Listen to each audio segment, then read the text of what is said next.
Hello. Oh, yes. Just want to check. Can anybody hear me? Hello. You can type in the comments if you can hear me, please, so I know that we are live.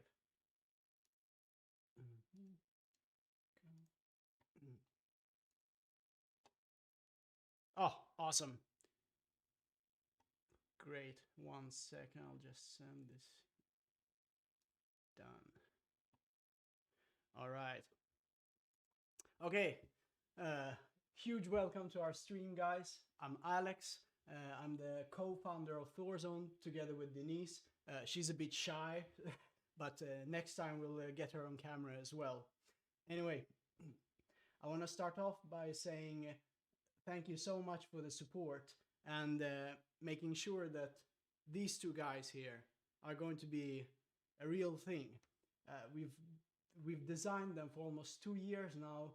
You know, it started like in February of 2021 or 2022, I think. Yeah, did like 30 different designs. We still chose the first one, and now, like after a whole process of trying to make this into reality, we are finally ready to make it so, and we have launched, and a lot of you have given us your support, and we are so thankful.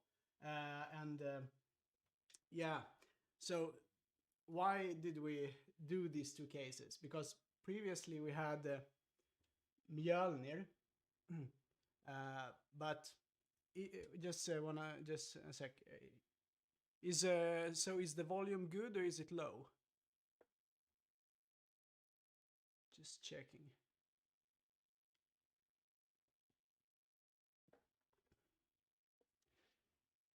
Yeah.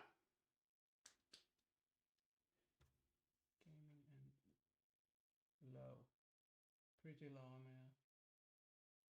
Okay, let me try to get the volume up. 1 second. Okay, 1 sec. Okay. Let's see. Let's get this. Hello, hello. Trying to. Let's see. Is it louder now? Is it louder? Let's put 5 dB. Hello. Oh, we'll add 10 decibels. Hello. Okay, is it a bit better now? A bit better? Oh, great. Do you want to have even... oh, Shy Emil. Do you want me to increase the volume even more, maybe? Okay. I'll just add a bit more volume in that case. 15 decibels. Yeah! Okay. Okay, does it work now or is it too loud instead? Okay, I'll bring it down to 10 again. Jesus, I'm such a noob at streaming. Good lord, I'm not a YouTuber. Ah, I would never make it. Okay. Okay. Volume done. Yeah, so anyways, yes, so why did we make these cases?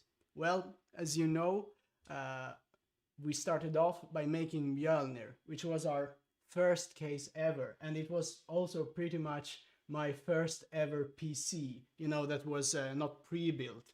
So like, you know, we really did want to make something unique, but we didn't have a lot of experience, and you know, we did our best, and we actually learned quite a lot until we started production. So we did learn, but even now, even when we had several batches of MJOLNIR with incremental improvements, there were still things that we really didn't like about them. Like, I'll show you 1 second.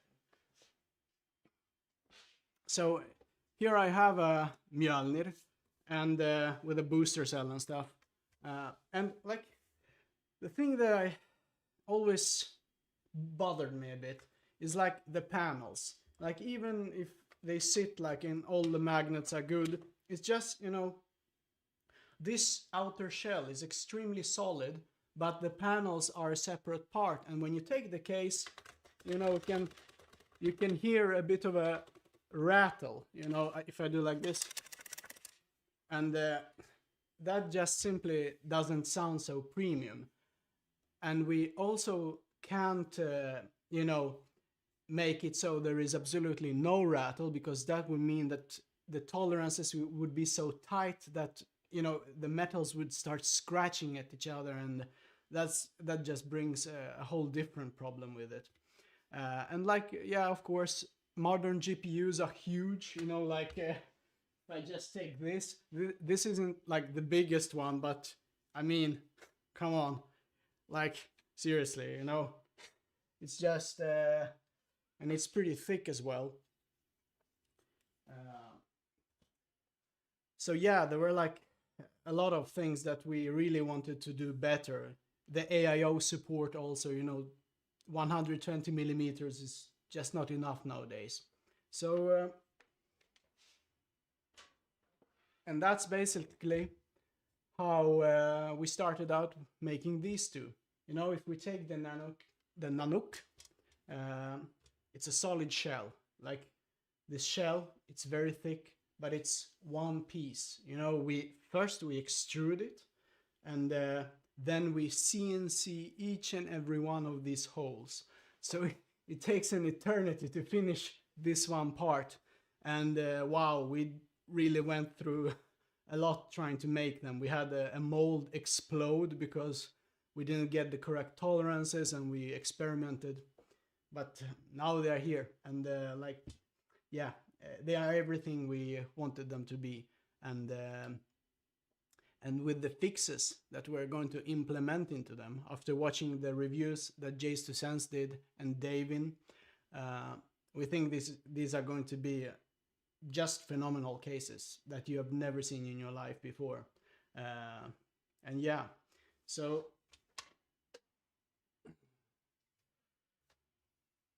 let's start building now. If you have any questions, you can write in the chat. I'll check it and answer them. 1 second, I'll just grab a bit of Monster. Not sponsored. Okay. So let's go. We're not going to build in these two cases. We're going to build in totally new ones. Let me see the chat.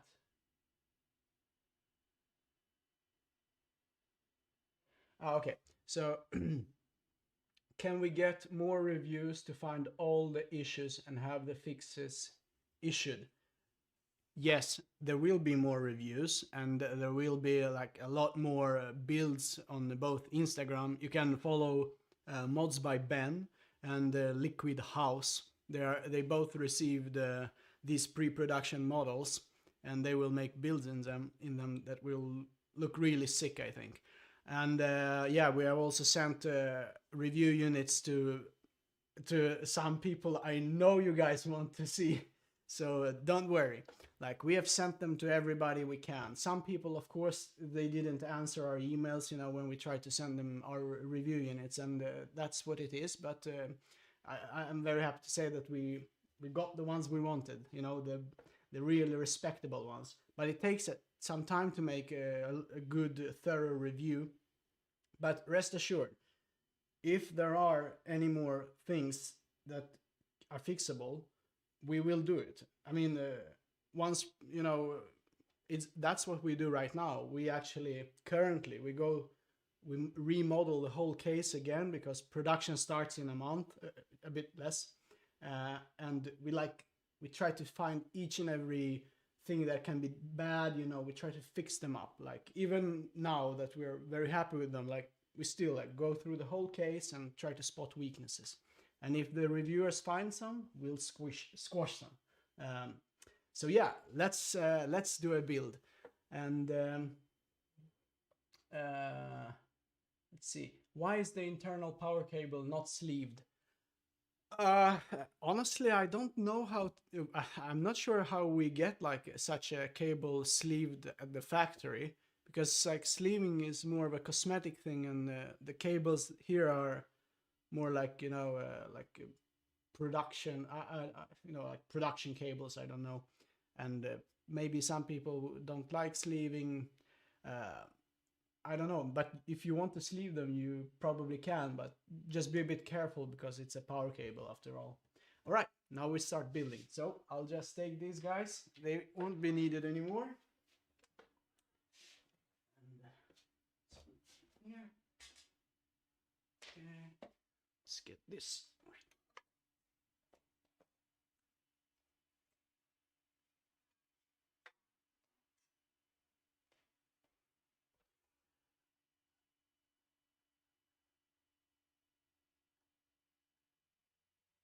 All right. Yeah. We'll start by doing the NANOQ S first, because my build is going to be in the NANOQ R, and I want to finish on the build I'm going to use. So we'll make NANOQ S first, and we'll use a totally new one. So let's see here. There we go. And yes, so one thing that we really wanted to improve this time around was the packaging, because and it's, I've seen people say that, oh, they must have spent so much money on the packaging. No, it's not that expensive. I mean, you have to design it. That is what takes time. But the packaging is, I mean, it's just, you buy some high quality stuff, it's not super expensive. It's not like some people say, oh, like $100 must have went to packaging. No, like 99% of the whole cost went to the product itself, because that's what you're going to use. But the packaging will make it just so much better when you start, So let's start by removing this sleeve. It's stuck in here. All right, there we go. And then we remove these side things. This is also what we found out with MJOLNIR. You really have to protect your product when you're shipping it, because you never know what they do in the shipping. During transit. They kick them, they throw them. So we use 10mm thick EVA foam, together with a cardboard box that's really thick. I mean, I weigh 75 kilos, that's like 165 pounds, I think, and I can stand on the cardboard box now without it getting crushed. And then I use this. Then we use this, and it protects it even more. So we've sent 20 units to ourselves, different couriers, UPS, DHL, and not a single scratch on the inside. When and some of the packages you see have been a bit, they look a bit rough, but everything has survived great. So let's see. Let's remove the top. Whoop. There we go. Let me bring out. I'll just grab like a covering mat so we don't destroy this very nice IKEA table.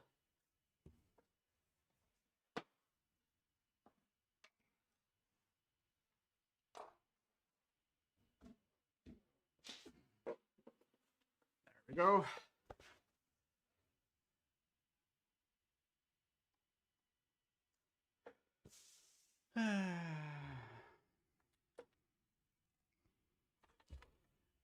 And let's remove the back piece. Okay. And here we go. And yeah, I'm such a geek on these cases, I love, some things I can just never stop talking about. Like I like just the where's the power button? Oh, it's here, of course.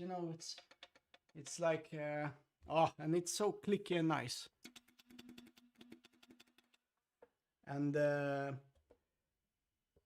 you know, like in the MJOLNIR, you had to like grab a credit card and open the back, which I still think is much better than using a bunch of ugly screws on the back. Ugh. But here, everything by hand. You know, you can just I'll suggest to do like this, and then you basically pull these two levers up. I'll show you. There we go. There we go. Then we can place it upside down like this, or vertically, and just slide the shell up. Ah, it's like unsheathing a sword, I think. And yeah, I mean,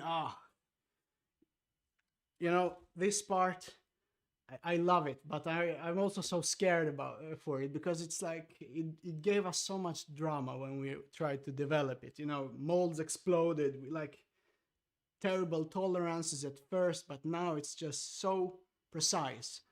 I believe strongly that this is some of the most precise extruded objects on Earth. I mean, for a size that is this big, it's very hard to avoid deformations. Like usually you have concave deformations like this on the sides, especially for something of this profile. And remember, this is not even the big shell. The big shell on NANOQ R is substantially bigger. So let's put it to the side for now. And here we have the core. And yeah, like the same as when Davin said, when he looked at it, he was like, where do I even put the stuff? And honestly, when we got this core the first time, I also thought that. Like, I know that stuff fits in here, but I was like, but where? Like, but once you start building, it all comes together. And the thing about this is nothing extra is in the way. You know, you have exactly what you need and nothing more. And like, these things here are super tough. You know, this central bar here, it's out of stainless steel. I mean, you can really, like, I simulated, you can put like 50 kilos on here and it will bend a bit then, but you know, 50 kilos is huge. These, of course, are a little bit more flexible because we had to CNC out the bottoms on, and these ones as well here. So, yes, so the NANOQ S is 11 liters, that's right. And yeah, and the NANOQ R is 16.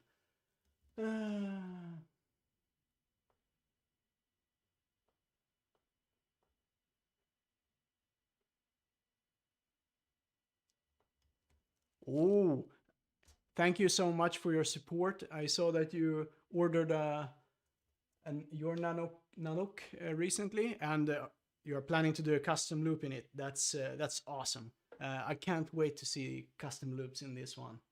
Okay, so let's begin. And yeah, just quickly, let's go over the fixes that are going to be in the production models. Just let me grab a bit of the Monster again, not sponsored, but it's nice. Anyways, so let's start with this one. So as you see here, this is the GPU fix. There is a bar right here that is fixed in this black panel on the back of the case. And then the bar extends over the GPU bracket, and it fixes the GPU in two places. I know that on Jay's 2 cents video, where we sent him the first fix, it was only fixed in the corner. Like if I grab the GPU here, like it was only fixed here, you know. And this is not a hole; it's just like a place where a screw can pinch it. And this is not the best solution because we tried it, and you know, if the screw is not really tight, you can pull it out with your hand like this. However, if we extend it to this place right here, it is a hole, and doesn't matter if the screw isn't really tight, it will still fix the GPU in place. So this is what we will put in the production units, all of them.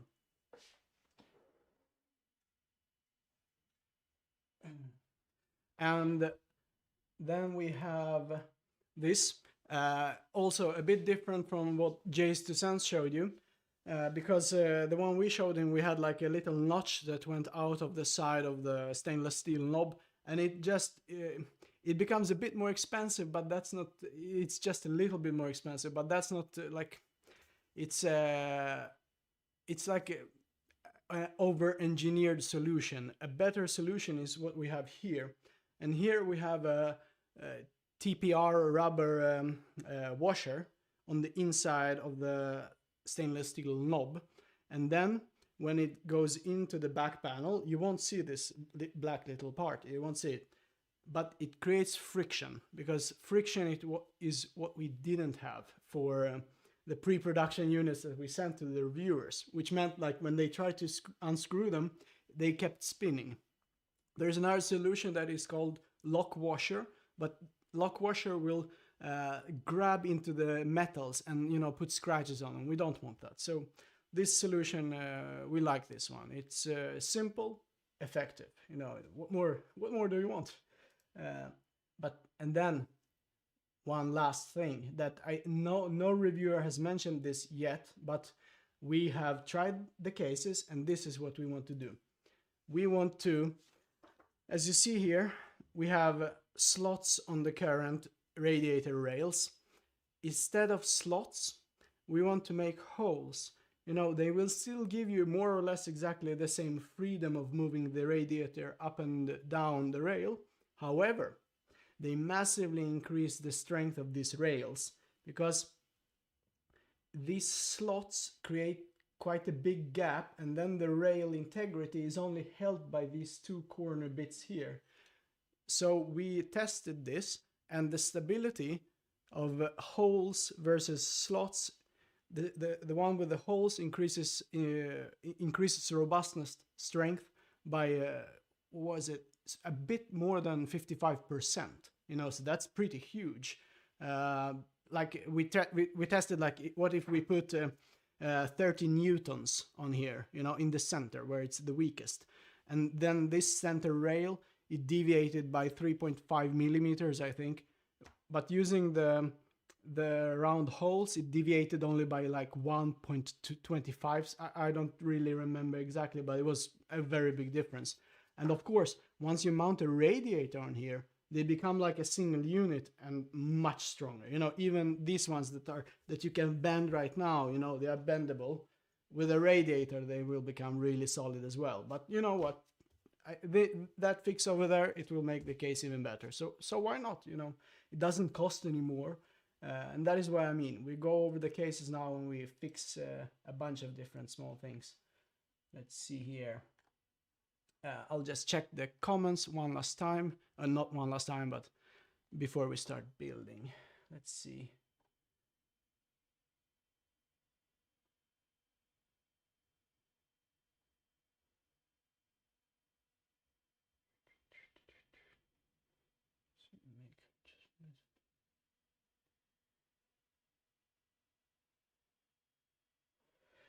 Okay, so let's start building. And the first thing that we will put on this NANOQ S is the motherboard. I hope that's the first thing. I'm not going to read the manual. I made the manual. I don't remember it, but how hard can it be? So we'll start by using this. It's a B550 with a Ryzen 5900X. A couple of some 64 gigs of RAM. This is my motherboard, you know, so oh yeah, I almost forgot, we need the screws and stuff. Where are they? Yeah, so this is what you will get in your case as well. A riser cable, a 4.0 riser cable, for real this time. These are real solid Gen 4 risers, because yeah, as we know from the past, it's not a Gen 4 riser can be a pretty bad one as well, but this is good stuff. We have tested them and they are running fine. Okay, we have the meshes as well. Place them here. And then we have the accessories box, which is magical. And we like, let's open it up. Ooh. And we have the stuff that we need. We have the handles, like Jason said, and we have the screws. Like if you look at them, the font, you know, we have like a small letter and then we have a big letter. I thought it looked fun, so that's why we did it. Like Denise tried to convince me not to do it, but I was having too much fun placing strange letters in the middle of words, so that's what it turned out to be. All right. Oh yeah, a question. Do you guys want me to mount the handles on this NANOQ S, or shall we go with the standard without the handles?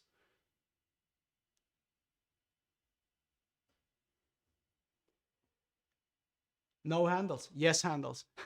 Without handles. No handles. Handles. Jesus, without. You know what? For the sake of science, why not do handles?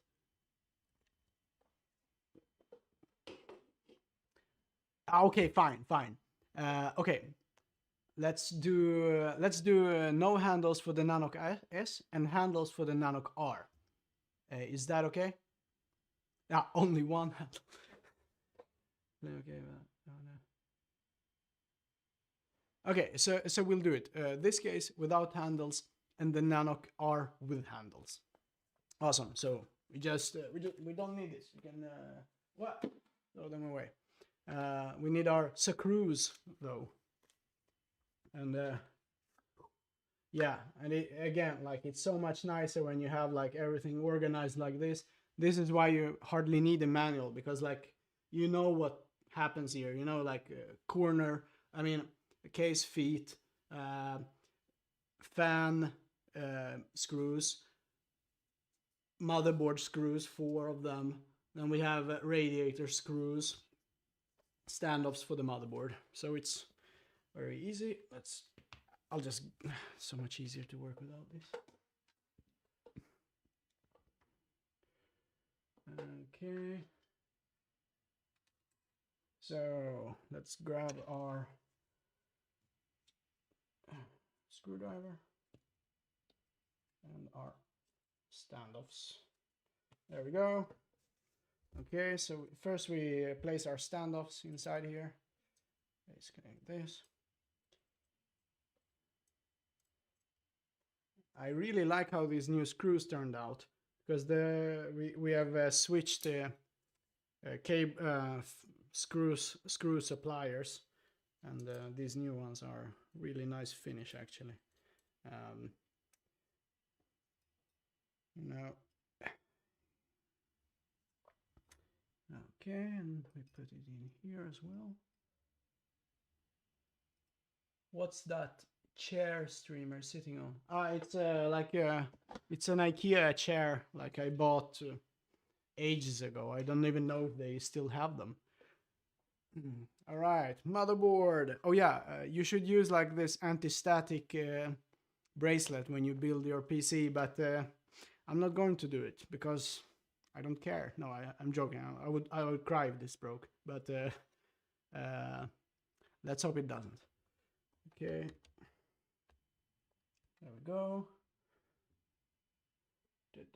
Yeah, where are our screws? Let's grab these motherboard screws right here.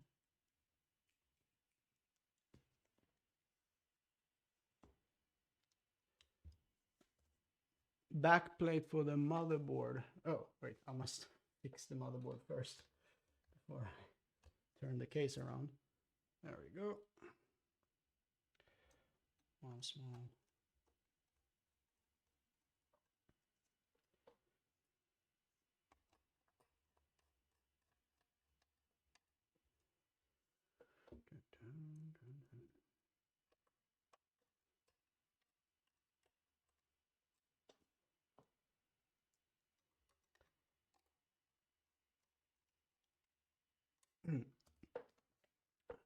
Also, we're going to ignore the Lightrays for now. We'll put it in the NANOQ R later together with the handles. So, you know, just place them over here for now. Okay. Yeah, now we need our riser. There we go.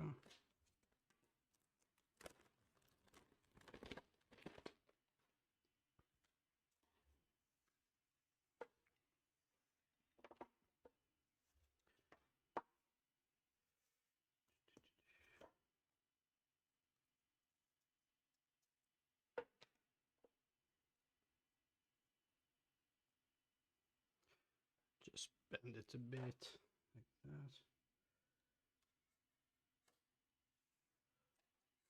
So we're going to mount the riser down to this bracket over here, and then we're going to insert the riser into the motherboard.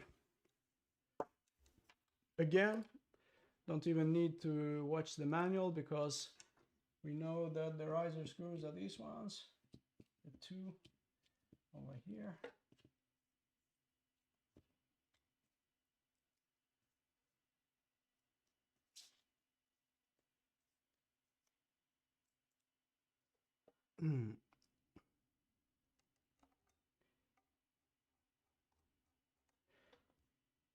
Oh, and yeah, we have no sheet metal in this case at all.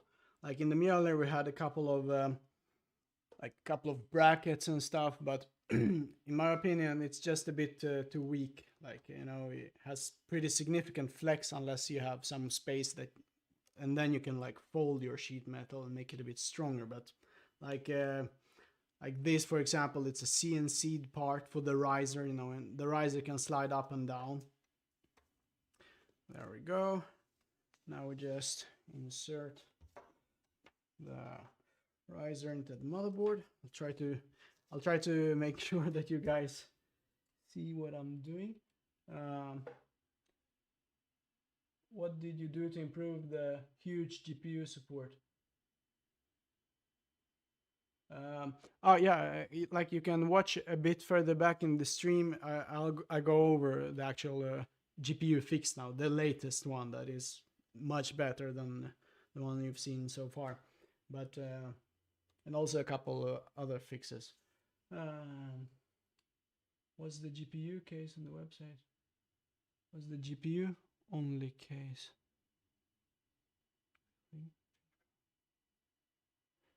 What's the GPU case on the website? Wait, I don't understand. Was the GPU only case on the website the real thing? A finished product or a prototype idea only?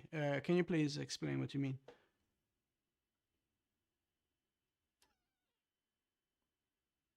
Let's see. Oh yeah, and yeah, for the radiator support on this NANOQ S, you have 240 millimeters on the bottom here, and a slim fan under the motherboard, and a standard fan on the PSU side. Yeah, so the motherboard, it's in. All right. Let's see what should we do now. Okay. Yeah, let's do the power supply. Yeah, do the power supply. So here we have Corsair SF600. It's going to be enough for 3080 build that we will do in this one. And yeah, actually guys, for fun, I mean, this card right here is pretty massive. Like, it's much bigger than the Founders Edition card, but it does fit in this case, and I've used it in my NANOQ S as well. Like, I'll show you, it's like ridiculous. You see how long it is? I mean, it's really to the front, like it's not even a millimeter to spare. Thing is, in order to install this card, what you have to do is like you have to unscrew the front panel. So you unscrew these 4 screws, you lift it up, you install the GPU, then you put this front panel on again. And I think it looks sick because, like, you know, it feels so optimized when you don't even have a millimeter to spare. It's like, it looks like it was made for the case. But yeah, it's huge, but it fits. But we will use a bit smaller. We will use this one, RTX 3080, and I mean this one is like it's like pretty tiny in here. You still get like room for the fans and stuff. Okay, so our power supply. Let's do our power supply.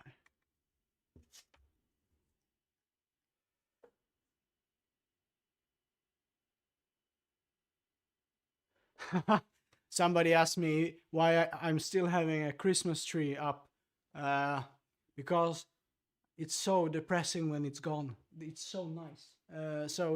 Denise, she says that we should really like take it down, but I say like, come on, like we'll take down the Christmas tree when the case is shipped in May. I mean, why not? It's like, you know, then we can celebrate and we can finally take down the Christmas tree. It's just, you know, a couple of months more.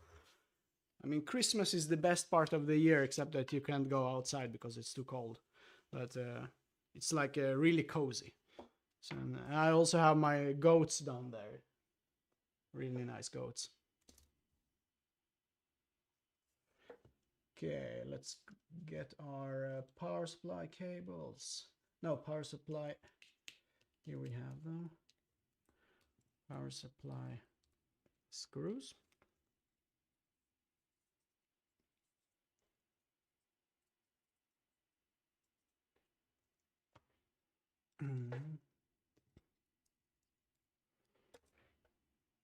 Okay.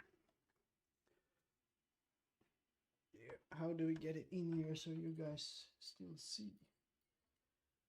Oh, I have a better idea. Actually, this one, this is a fix. I'll tell you a little secret here. You know, why bother doing this when you can just, let's just remove these GPU rails. Like, yeah. A bit too much thread lock there. Okay, we got them off. Yeah, so this time I manually applied thread lock because like we noticed that when we got the 20 review units back home, that many screws were a bit loose, especially on the stainless steel parts. So I manually thread locked them when sending them to J2Sense and every reviewer. But for the real production units, we'll use screws that have like a little blue dot on them, you know, pre-applied thread lock, and it will not be that intense like this one is, but it will do its job, which is the most important part. There we go. Let's see here. Let's grab the Phillips screwdriver again. I don't know. I don't want to get a bunch of fingerprints on the cases. We'll do it like this. All right. There we go.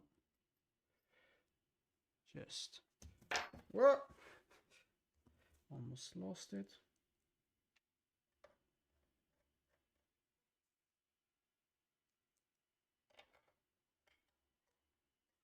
This way, like, you know, we can mount the PSU, you know, outside of the case. Then we simply connect it up to the core again, like super easy. Like a bunch of people asked me like, oh, is the case going to be riveted? And I was like, I mean, we've never riveted a case like ever. I mean, I don't know. Is it that much cheaper? Because like, I feel when you have a case like this, like, I mean, I don't know. What if somebody receives their case and like one part is like a bit, you know, broken, defected? I don't know. Like, you can easily send them like that part instead of like, you know, oh, now the whole case is broken, and that's like a huge waste. You know, this is not like a stamped case that you can like make thousands of. I mean, each of these cases take like an eternity to make and a lot of effort. So like, we like that they are not riveted because everything is so easily replaceable. And also you can like disassemble whole case, assemble it again. Anyway, here now the PSU is mounted to the rails. I'll just see if I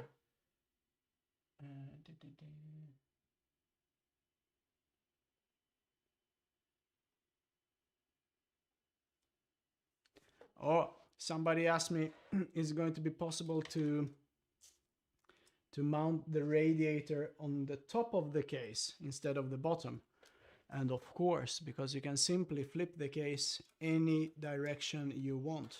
You can, now I'll show you guys with the case feet later on, because like you can place the case feet here, and then this part becomes the bottom.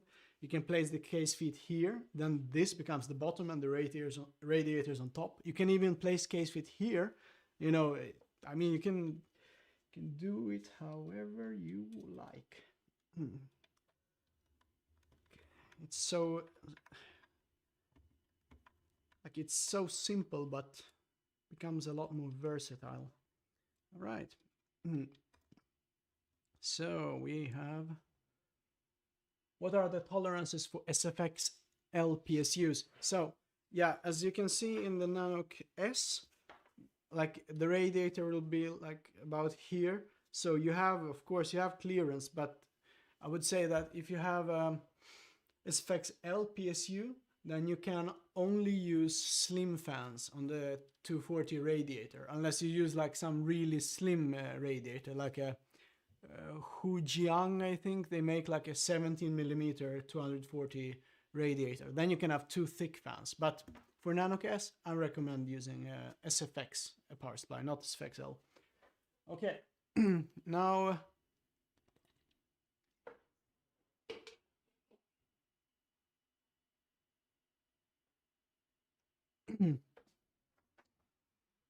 yeah, this card is the 3080 from Eno 3D, X3 it's called, and it does fit in this case. You just have to remove the top of it first. Okay, cool. Now let's do the, let's see. I think, yeah, now is actually a good time to install the cables. And oh yeah. Let's not forget to plug in this one. So we'll go right here and plug it in. There we go. Done. Now let's see. Time for the cables. And let me tell you, these things, they are invaluable in a SFX case. Like all the pains, heartaches you usually have when you build a PC, they go away when you have custom cables that are short and optimized. And we have measured these to the millimeter, you know, and they fit. And we then, coincidentally, a guy on Facebook contacted us, and his name was Bespoke Baka. And he said like, oh guys, when are you going to release the case? I was thinking of like getting one and trying to make custom cables for it. So I was like, oh, okay, let's measure it out, and we like send you the dimensions, and then you can try to make them, you know, right away. And that way we both benefit. Like he gets customers, and we get people that, you know, can easily build in their cases. You know, it's just a win-win. And so yeah, that is what our partnership is. Like we do not like say like, oh, for each customer you get from us, we must have like $1, $2, something. No, I mean it's not a partnership like that. We just want our customers to be able to get like these custom cables that simply will make their builds a lot easier and just so much nicer. So speaking of custom cables, which do we install first? Yeah, we can put in this 24 pin first, just, or maybe the power button actually. Yeah.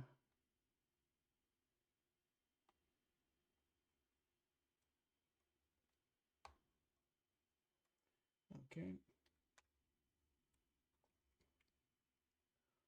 To route it here somewhere. Then we put in the 24 pin cable. There we go. Put it in there. And then we actually will multitask a bit. Where is the EPS? Is this the EPS? Yeah, you don't have to worry because you can't, the PCIe ones for the graphics card, they don't go into the EPS slot on the for the CPU. So you can try, yeah, it's this one.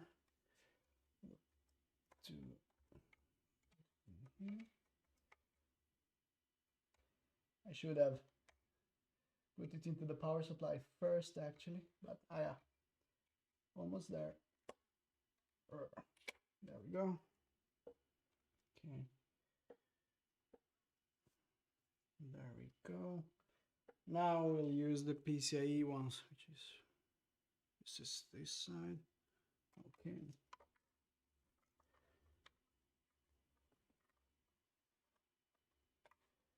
One here. Grab another one.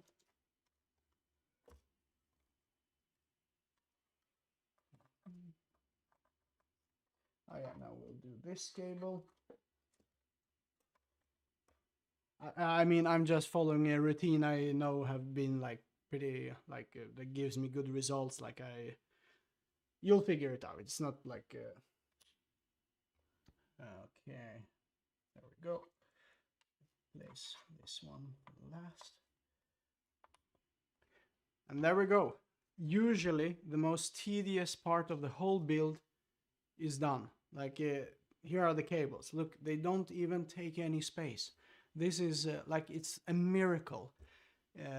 So yeah, if you can get a couple of custom cables, please do. It will make your life so much easier, especially when working with small cases like this. And it also frees up a lot of space because now you can actually mount a fan right here. Oh, which we will actually do right now. So we will mount a front fan right here. And yeah, so I remember Jace2Sense asked, why are these magnetic? And the reason they are magnetic is this is so overkill. But the thing is, I'm allergic to seeing screws on the outside. So these two things, they cover the screws. And of course, they also match the rest of the design. So, I mean, you know, you put your screws in here for the fan or the radiator, and then you're like, done, gone. Nobody even knows they're there. That's what I like about this case. It's like, it feels simple, but it has so much. And it's like, you can really play like with the features on it. Yeah. Actually, now I noticed that because we have, yeah, we should have mounted the front fan first.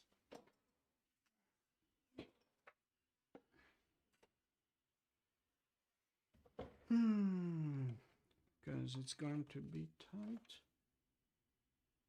Yeah, we can actually just, we'll just remove the power supply, move it down, so we get some clearance for the fan.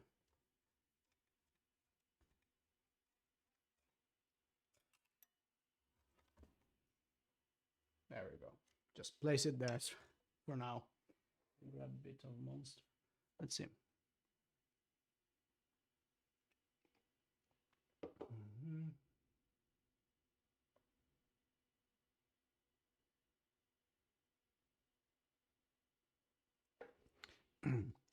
I see somebody asked if they can go all air cooling on this case, and of course, yes, you can. And like you have a lot of space for the GPU. You have a 3-slot card in this 11-liter one, NANOQ S. And but of course, if you air cool your CPU, then you should probably stick to something that is maybe not like the highest TDP ones. Use something reasonable, like i5 or something or similar from AMD.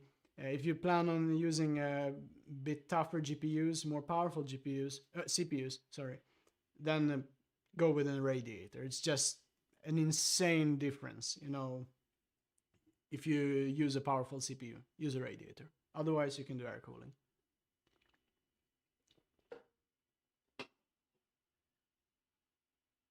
Oh, yes, somebody asked about the name. So the name of the case is NANOQ. It's not NANOQ. You can say NANOQ if you want, of course.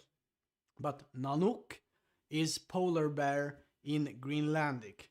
And when we're discussing what should we name the new cases, I was like saying to Denise, let's say MJOLNIR 2 or MJOLNIR X or MJOLNIR R or something like that.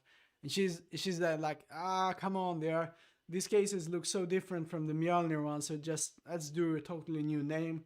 And I was like, okay, so what shall we call them? And like instantly she's like, NANOQ, because that's polar bear.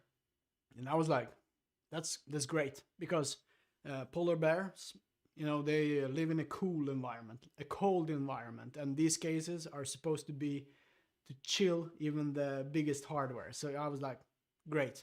And also polar bears are cool, so that also fits the theme. So NANOQ it became. All right, let's put this fan on here. Where is this?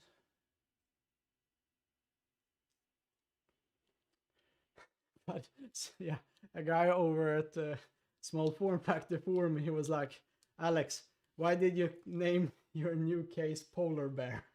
It was pretty funny to see.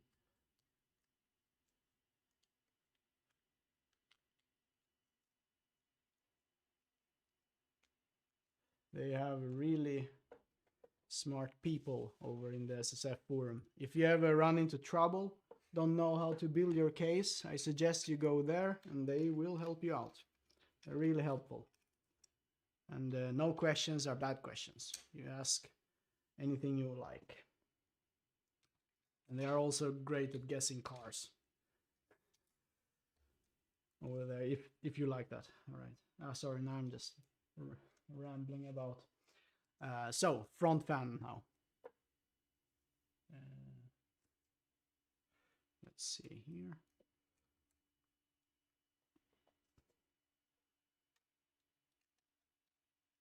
Let's slide it up.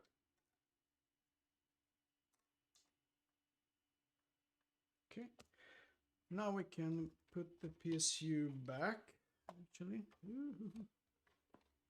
Let's see.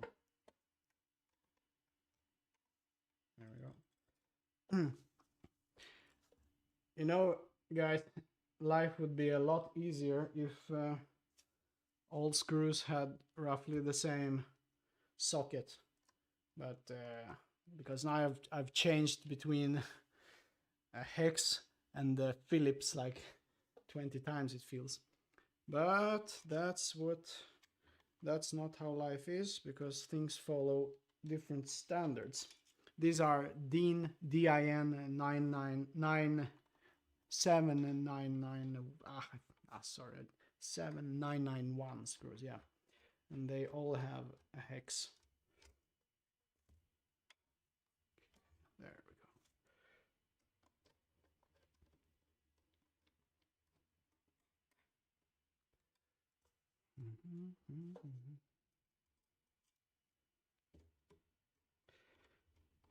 Okay. Whew. Okay, oh yeah, we got to put the bottom screws on the fan as well. There we go. Oh, time to switch socket.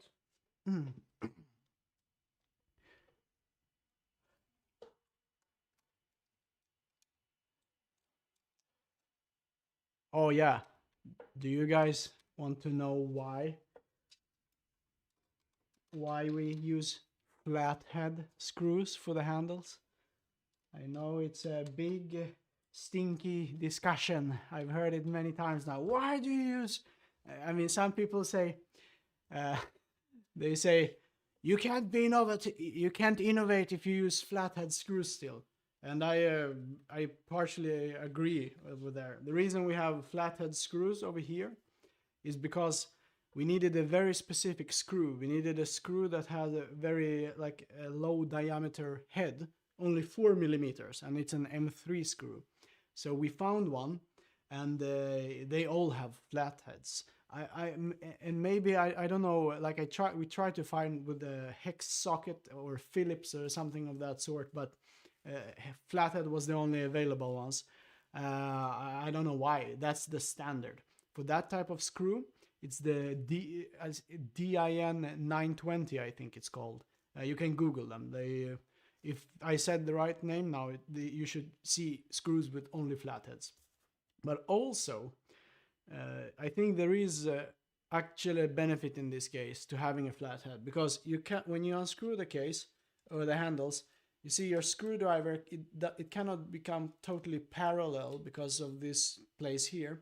So you come in at a bit of an angle, and then the flathead is a bit easier, I feel, to unscrew. While like if you have because we can make these screws with a hex socket instead. But what my worry is the hex socket will be very small, like a size 1.5 or 1 maybe. And then if you try to go in from an angle, you'll maybe like strip the socket, and then good luck getting that screw out. Because now, like, you know, even if you destroy those screws, they are easily replaceable. You know, you can just go to, like, there's a website called Acu Group, something like that, and they have all screws.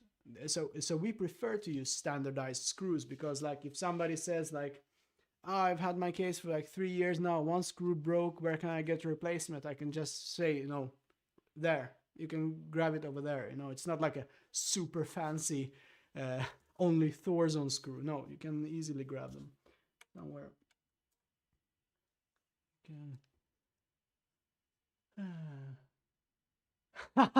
You can innovate anger using a flathead screw. Yeah, that's true, because I mean, while it works to open it like that, you can slide around with that, you know, with your screwdriver. So if you install the handles, better to do it first before installing your hardware. Otherwise, you may like, you know, and then you like break your motherboard or something. So do it first if you plan on using the handles. All right. Enough of rambling. Let's get our radiator in here now. We got this. Place it over there. Place this right here. Oh, by the way, I see we have Mr. Bespoke Baka with us here in the chat.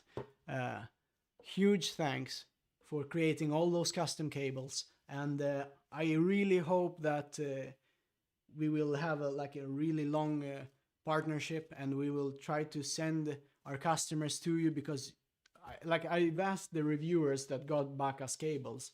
I asked them like, what is your opinion? Are they good or bad? And they all said like, you know, sent like thumbs up. And yeah, they are fantastic, you know, super short, super easy to work with.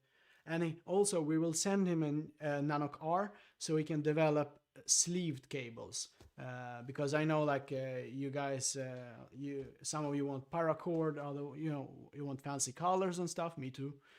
So let's see what Baka will do with the NANOQ R. In the NANOQ S, it will probably also work, but then I think, you know, you will maybe lose some compatibility or something. Who knows? I'm not a cable expert, but Mr. Bespoke Baka is. So go check out his website. He really does a good job. Yeah, this is the NANOQ S. All right, here we have a 240mm radiator, and from Asetek. And this is actually, because like on our website now, we do let you guys, we sell this. If you have like, if you buy a NANOQ R or S, you can pre-order 204. You can just click on the Asetek AIO, and then depending if you have NANOQ S, you will get the 120mm version. If you get the NANOQ R, you will get the this 280mm version. And the thing I like about this, I mean, it looks stealthy, clean. Also, more importantly, based on Asetek's latest gen pumps and tech. So it's, you know, like a lot of these have not been implemented into the wider market yet. I know there are a couple, like a backer actually sent us a link. It was like I don't remember exactly what brand it was, but it was like super expensive. It was like $300, I think. So yeah, very few yet. So yeah, if you want a compatible AIO that we have measured out here, it works. You can grab it on our website, or you can use your own. You know, just make sure the dimensions and all are right. For the radiator, it's not a problem. I mean, we have good compatibility. As long as it's 27 millimeters thick, so you can still have a slim fan under the motherboard. And also make sure the pump is the pump block is less than 50 millimeters, because if it's more than 50 millimeters, you have to shift the spine, which actually I must remember to show you guys all the shifts that are possible in this case, but we'll do it for NANOQ R.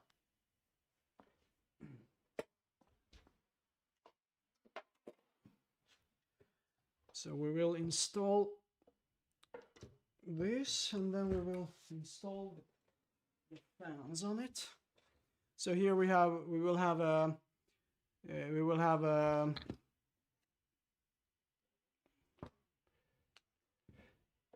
will use a slim fan under the motherboard, and we will use a standard fan under the power supply. Where are they?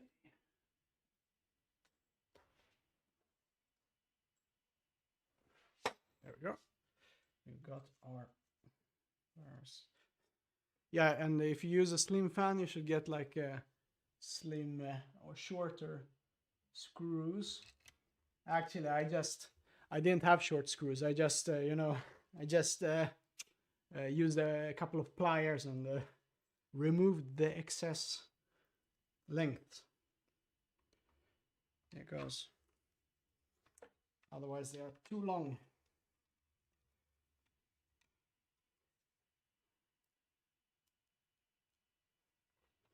I mean, if you build a PC, you do a bit of DIY stuff anyways, so. But I mean, these PCs are so simple to build, it's like Legos anyways. But, okay. This we will place here. Let's see if somebody has something in the chat.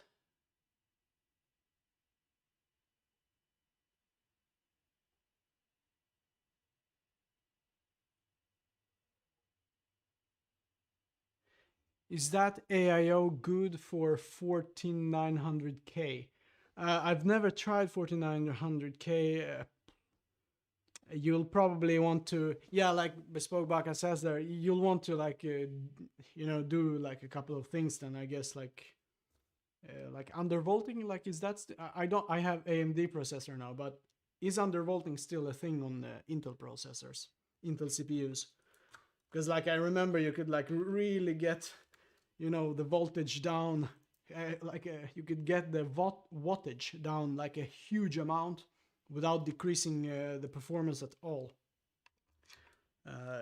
Because, especially if you have like a CPU that is like, that is good, that has won the silicon lottery, then you can eliminate a lot of heat. Because, yeah, let's see.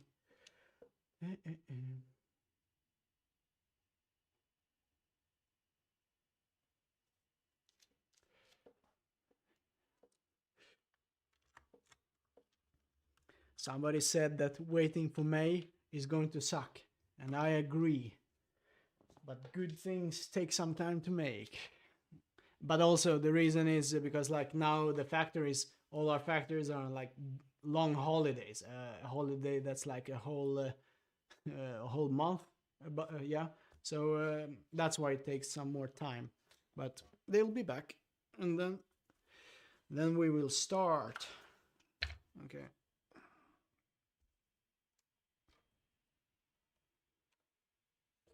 Let's make some room here.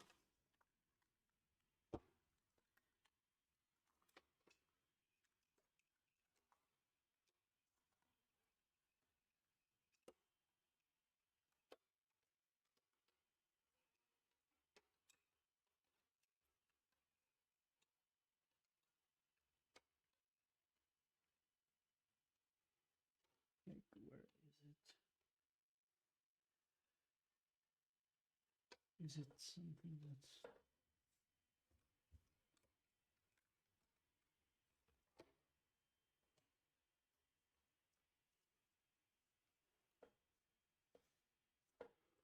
Why do I have so much trouble here?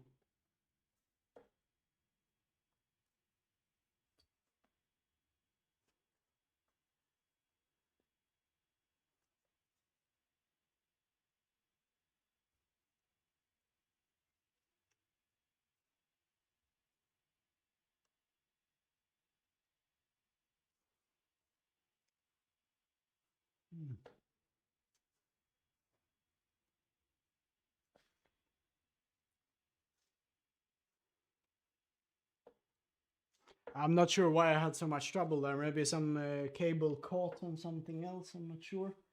But it looks like we are good to go now. Okay. And then we use our radiator screws. Okay. Let's see what somebody says.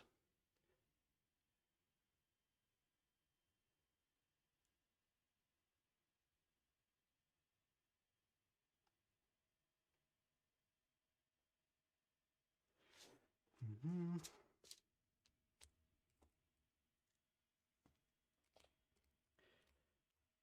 Oh, can you guys answer this, please? Do you always secure your radiators with all the screws? And what's your opinion? Like, is it enough with only like 4 screws, or is it enough with 6 screws, or do you use all 8 if you have a 240? Like,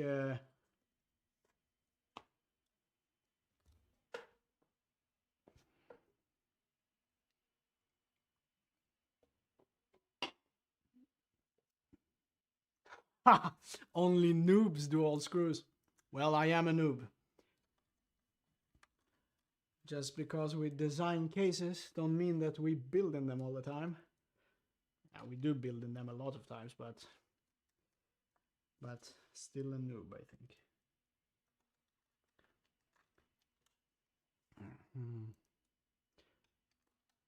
How many screws do you use? Just one in YOLO.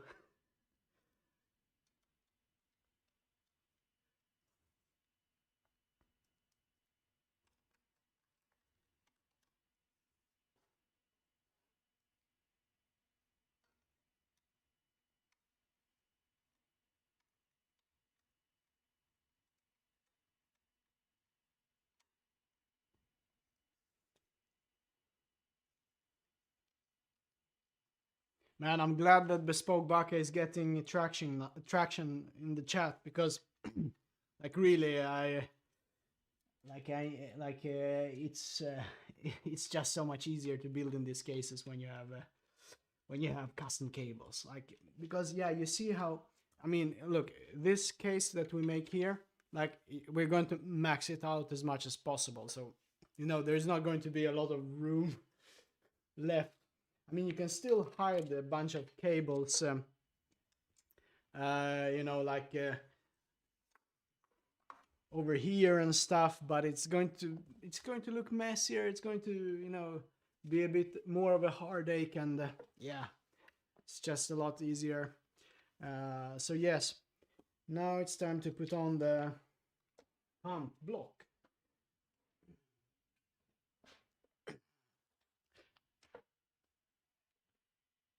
Yeah, this is the 11-liter one. And yeah, so I don't know what's your opinion about thermal paste, guys. I never, no, I'm joking. But for this time, for now, we're not going to put on thermal paste, because we're going to build the NANOQ R straight after this using the same parts. So, you know, we'll skip the whole 10 minutes of removing thermal, you know, old thermal paste. So we'll just place it on here. Let's see. Just check which orientation is the easiest. I think it may be like this. Maybe like this is easier.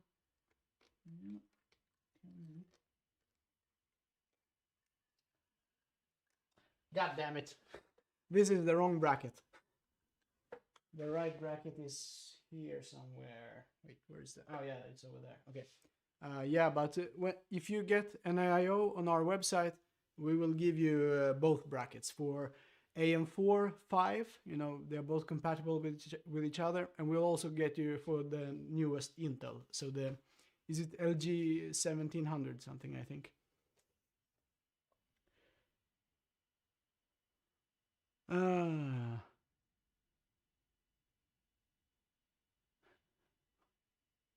I'm wondering if I made the correct color choice for the case. Like you can let us know in your, like if you don't know, if you're not satisfied with the color choice you made, you can just email us. We'll change it. Like please do it before production starts, but you have like a whole month left almost.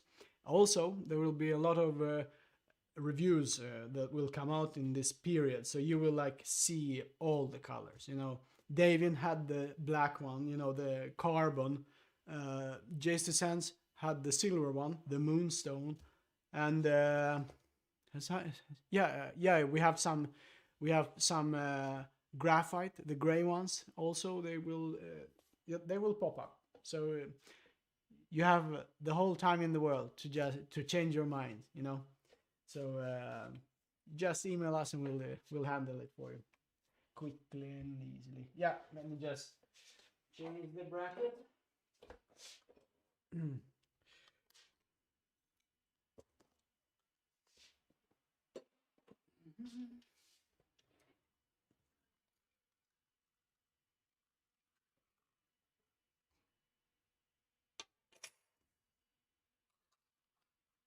There we go.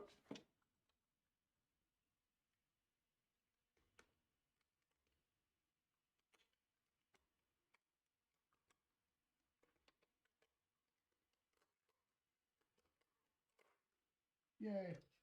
Where are the screws? The screws.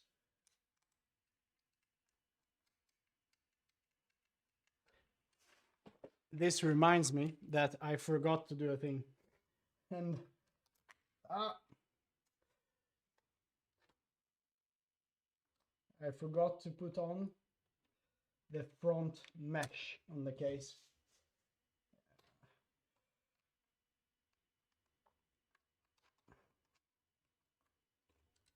I'll just do it like this, it's a bit simpler.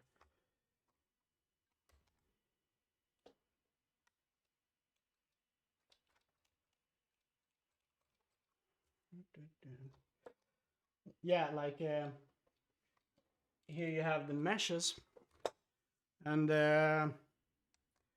like in my opinion, this is just my opinion, the cases look best when they have a front mesh but no meshes on the sides. Like we still provide you like these magnetized meshes. I personally don't use them. Like I know like some people are very OCD when it comes to like a bit of dust, but I just open the case every once in a while, like seriously, like once every 6 months or so. I just blow it out with a can or and it's done. But I do like, I think when you have a front mesh on the front of the case, it provides contrast. Like if we look at the front of the case right now, like this, like you see the internals a bit too much in my opinion. It's not really, it does not really look so good. So I personally cover it up with a front mesh, but I leave the sides open because the RGB or the light rays, they glow really cool off the cutouts. I'll show you actually. One second, I'll just read the chat. Getting warm in these gloves.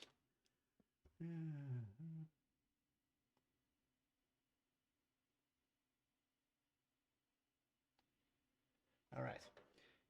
Let's see. There we go.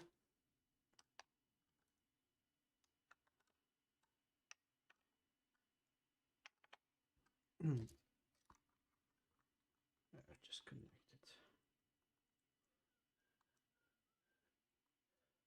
I'd probably take a bit more time and do this a bit more carefully. if I did it for my real case, but as we're going to build a NANOQ R in a minute now, I thought we can skip that. Just this is also a good thing to have, you know, a fan splitter, which I made myself for this one because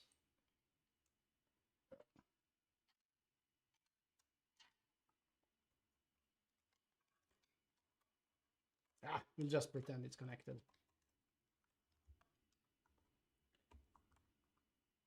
Okay, yeah, and let's see here now.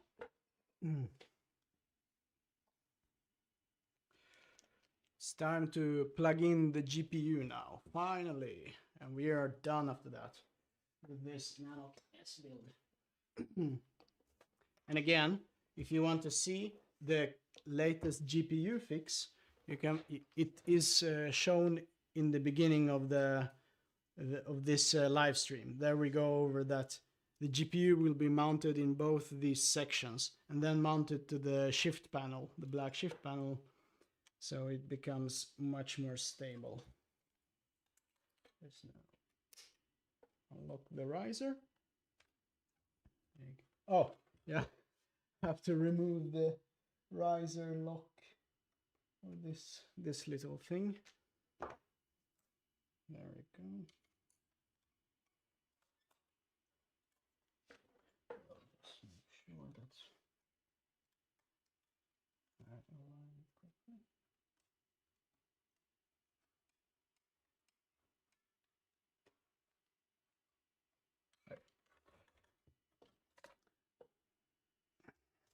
I'll just have to do it like this, I think.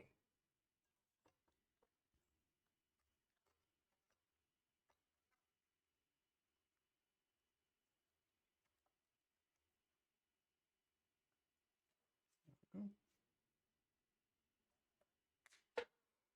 Okay. Then we connect. Then we secure the bottom.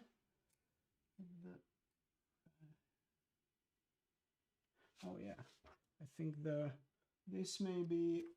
This is the reason I had some trouble with the radiator earlier.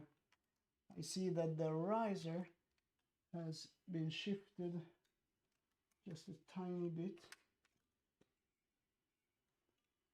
What?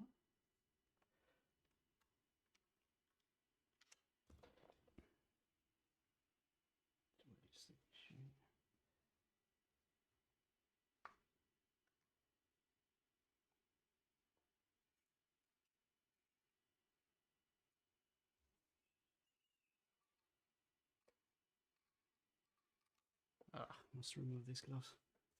Soft or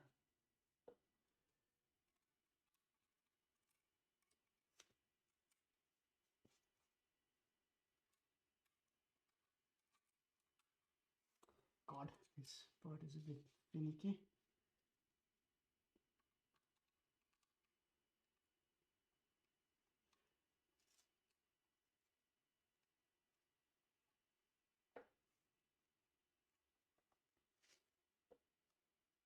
All right. Then we just connect the GPU cables.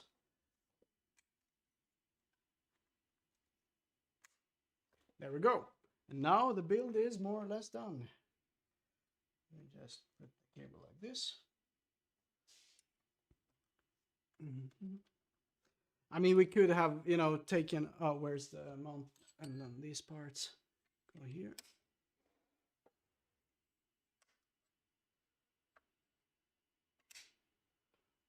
Okay. So yeah, like now the case is done. You know, it's fully built, and we could have taken some more time to clean up, you know, route the cables properly and stuff.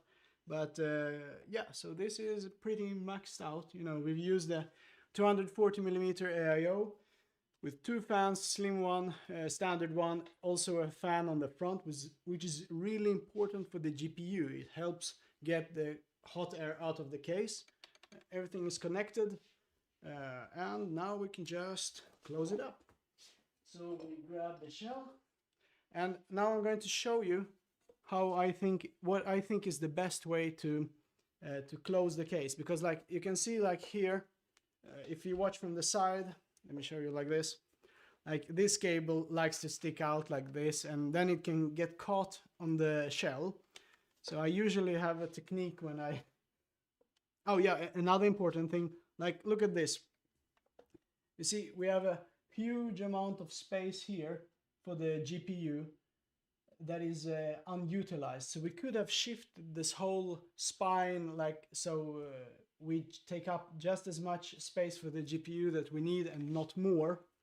Wait, why did I mount it so I mounted it a bit I think I mounted it a bit how do you say angled. Yeah, we can just if we you see here the GPU is angled like this. If we simply unscrew the screw here a bit, we can angle the GPU so it's vertical. But we'll build in a NANOQ R now anyway. So, but I would do that if this was my build, so it does not look like this, you know. Okay. So a good way to close the shell is you place it like this, and you stand up also, and then you use your hands from the side like this to, you know, get the cables in, you know, like this, and you just let the shell, you don't need to push it down, you don't need to push it down at all, it will just go down under gravity, you know, you just make sure the cables are not sticking out. There we go. And again, you just, let's see.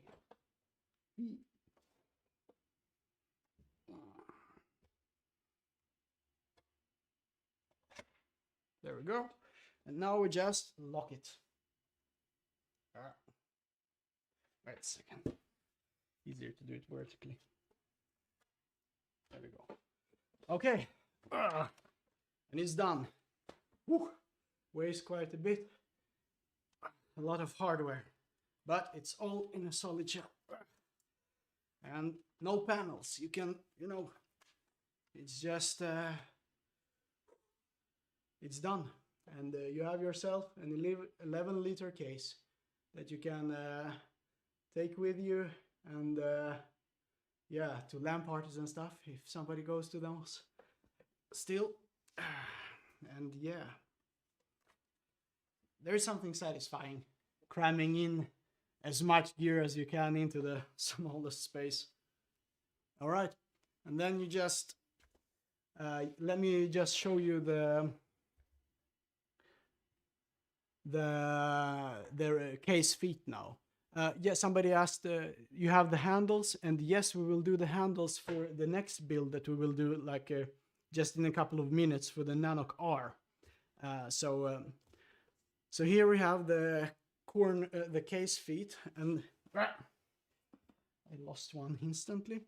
But these parts, I just love them so much because they are so versatile. I mean, they are so simple. It's just, you just press them in. But the thing is, you can flip your orientation however you like. Like if you want this to become the bottom, not an issue. Just press them in. 1, 2, 3, and 4. And now you have the case is oriented like this. And this is, you have the radiator on top here, and it's the case is flipped. You choose what side you want to be the bottom.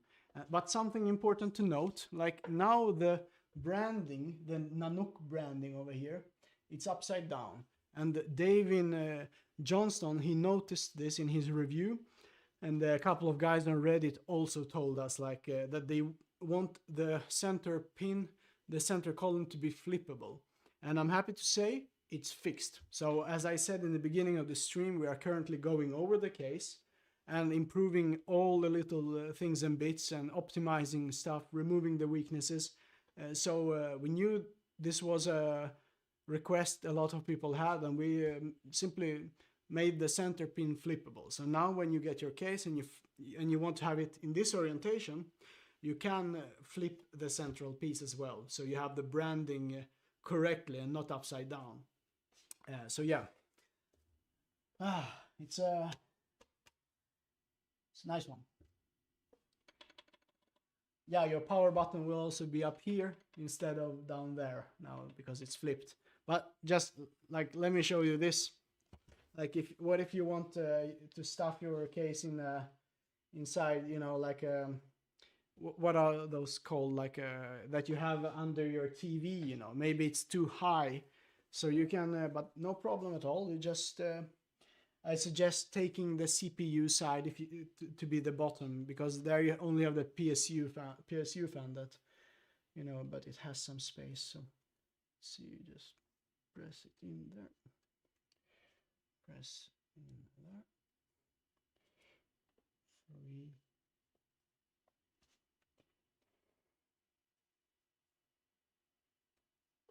And now this is the bottom of the case.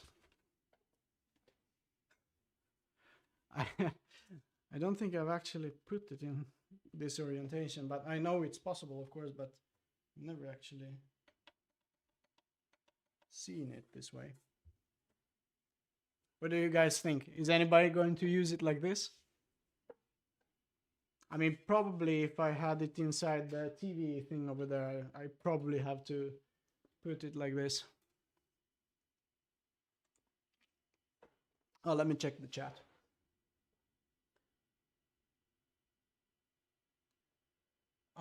Am I tripping, or did the whole case wobble when pressing the power button? I mean, this is a soft surface. I mean, if I remove it, it will probably, like, let's see. I'll place it. All right. Remove this piece here.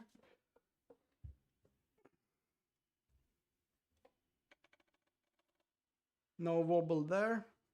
Also, I'm going to, if I remove the feet here, place them.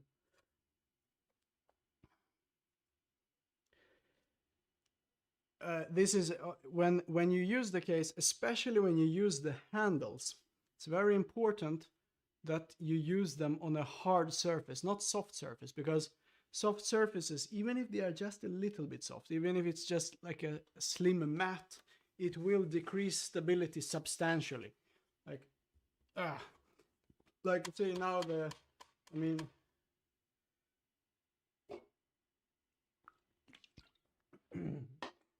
now I mean it's stable. I mean I can push it, of course, then it will wobble, but what case wouldn't do that?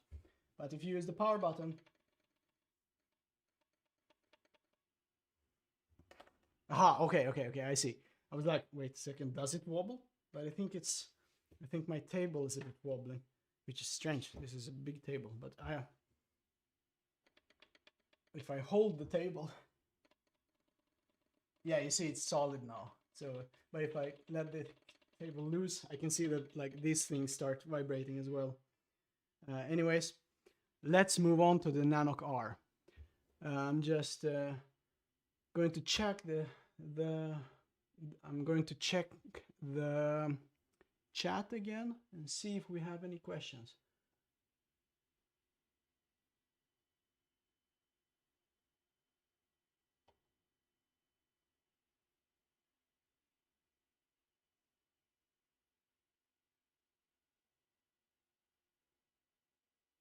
Top fan is 25 or 15 millimeters thick. It's 25.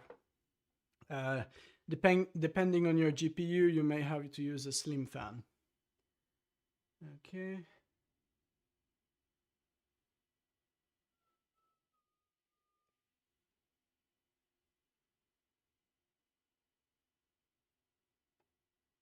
All right, it's time for the NANOQ R.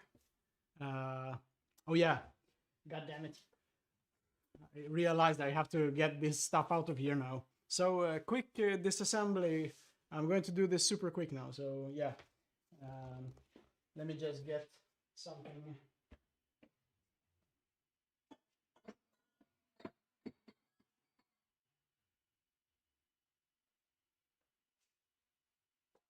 I'm going to get a cup for all the cable, for all the screws. I don't know, guys, where do you put your screws when you build stuff? There we go. We'll do this pronto. Okay.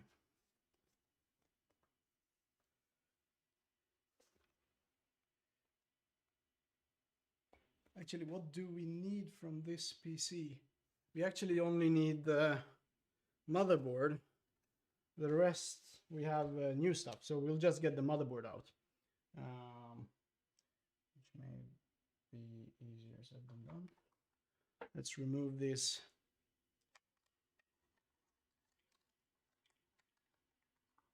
All right. Whoa.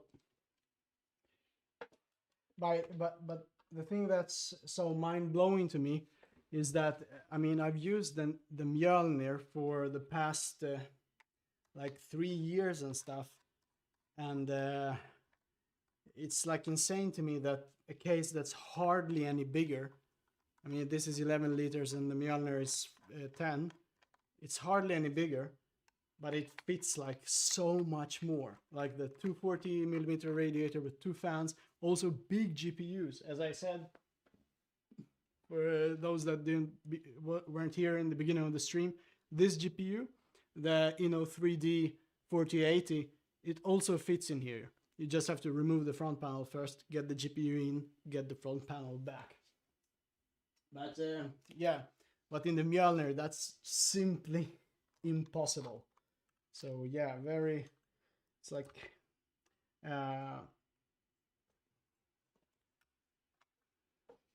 but that's this is the big reason, because for MJOLNIR we really focused on, I think, the wrong things. We really focused on making it exactly less than 10 liters. But in this case, we started designing with the hardware first. So we knew we wanted to fit a 240 AIO with a slim fan and a standard fan, 3-slot GPUs that were long, front fan on the front, front fan. Like in the MJOLNIR, you had to use a booster cell to make that possible, an add-on. But here, every model, you can fit a front fan or even a radiator, but you won't use a fan. You don't have place for a fan on it. But so yeah, it's just hardly bigger, but much more powerful, even the smaller one here.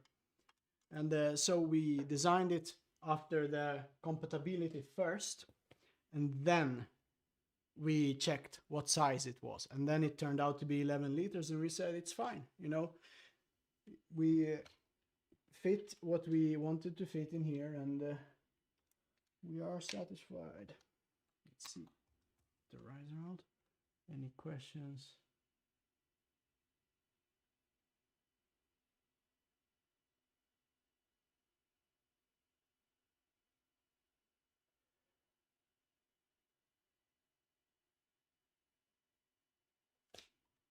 Yeah, guys, if you have any questions, you can just ask, and I'll actually see, because Denise actually texts me here with important questions that I might miss.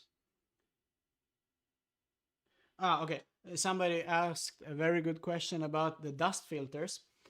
So I'll show you for the NANOQ R, because if you put on the dust filters, yes, you of course can still slide the shell on, but you have to use the technique I said, where you just push in the cables that's sticking out, because yeah, the clearance is a bit tighter when you have the meshes on it.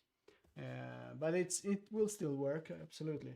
But just, how you will not remove the shell every day. You will remove it once in a while. So when you put it on, just take some time, just take it easy, take your time, everything will go fine then. Okay.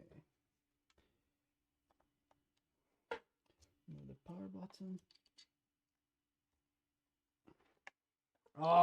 Okay. Removing the 24-pin cable is Always a pain. Jesus Christ, why is it so hard? Almost there.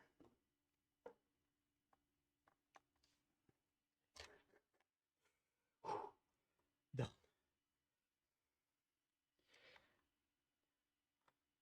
Okay, we'll do it like this. I'll remove the motherboard.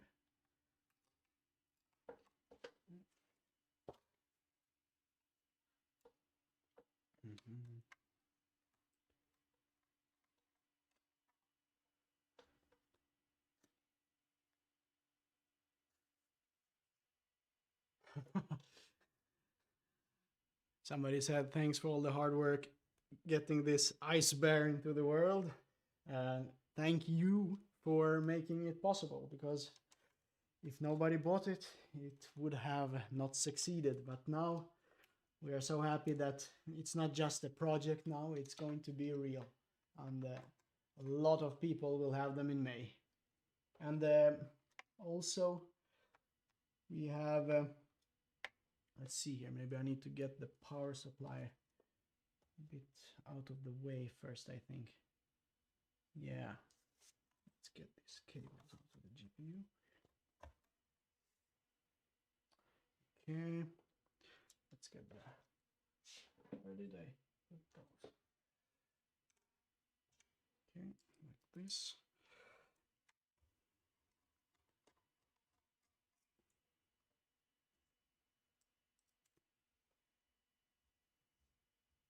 Oh yeah, it is Arkham Horror. Oh damn it, we got it from Denise's brother actually, but we like so we started playing it, and it was very obvious that me and Denise, we are like huge noobs on board games. Like we have played Risk and stuff, but in this thing you really have to cooperate, and we were like huge noobs, and we like in the game I think I went insane, and we just died. But I hear it's like really awesome, so really eager to actually try it out again. Like I also hear that, because I've heard a lot about Dungeons and Dragons, but somebody told me like you're not ready for it. That is a game that is next level if you think this one is complicated. But like I've played like a Dark Souls board game with my friends, and that was awesome. But yeah, it's cool because you really have to cooperate together. Can I remove the motherboard? Yeah, so tight. God damn it, come on. Brute force. It's all right. I don't think I killed anything. That's positive. Anything in the chat? Can you fit two 25mm, two standard fans on the THORs on Asetek Gen 7 AIO and the 7900 XTX from AMD? Regarding the two, you can see here that there's basically like, unless you have a very thin radiator, whoa, whoops, like say a 17 millimeter one, then you can fit two of these fans on here, and that can be a good solution. But if you use a sorry, you asked about the specific Asetek AIO that we will send. No, on the Asetek AIO you will have you can use a 25mm fan on the PSU side and a slim fan on the motherboard side. On the NANOQ R you can use standard fans, standard 25mm thick ones for both. But on this NANOQ S you can use one slim and one standard. Let's see.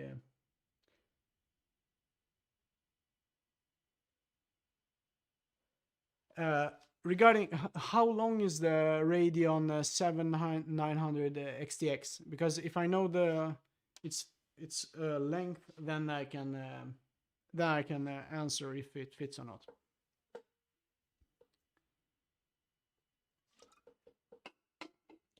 All right, NANOQ R. Let me get this guy out of the way.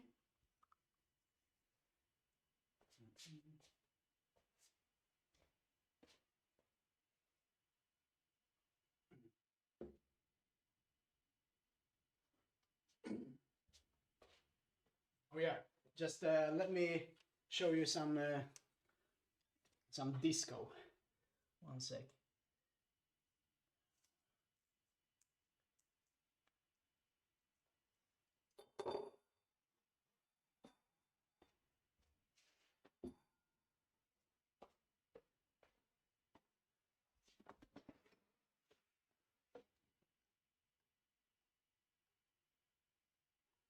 Oh, what is the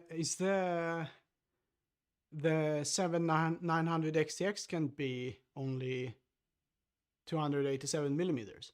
If it is 287 millimeters, it will definitely fit. I thought it was like much longer. This you can have 327 millimeter long GPU. Oh, if it's that small, it's going to easily fit. I thought it was a lot bigger. But yeah, check this out.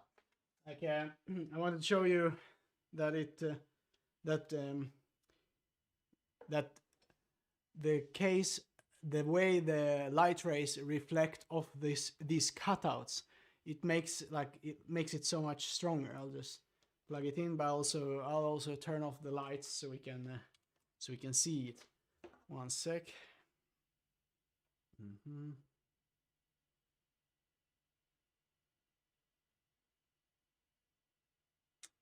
Okay, where is it?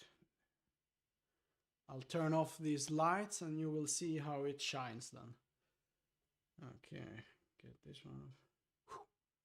Now it's dark in here. Let's see. Can you see how it reflects of these of the cutouts? I mean, it's like, because the cutouts are like a bit polished on the inside, and it really shines a lot, and it looks really cool when you look at it in real life like this, which is why I don't like to cover the case with dust filters on the inside, because I think when you have dust filters on the inside, the reflections on the cutouts become a lot less apparent. Okay, but disco time is over now. There we go. Now we use now we will go for the NANOQ R.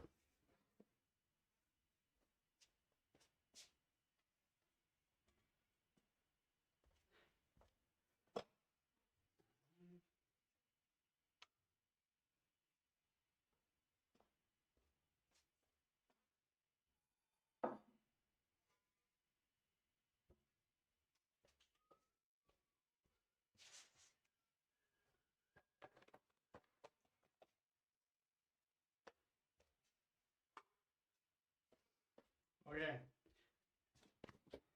Time to open a new NANOQ R. And this one, I'm very sorry to say, Bespoke Baka, this is your case. Because we have sent out all of our NANOQ R to review, to different reviewers out there. So we only have a Bespoke Baka's case now. But we promise, Joe will build carefully. So it does not, so leave as little marks as possible, because he needs the case, you know, so he can make his cables, his sleeved versions, which I'm really looking forward to. Let's see.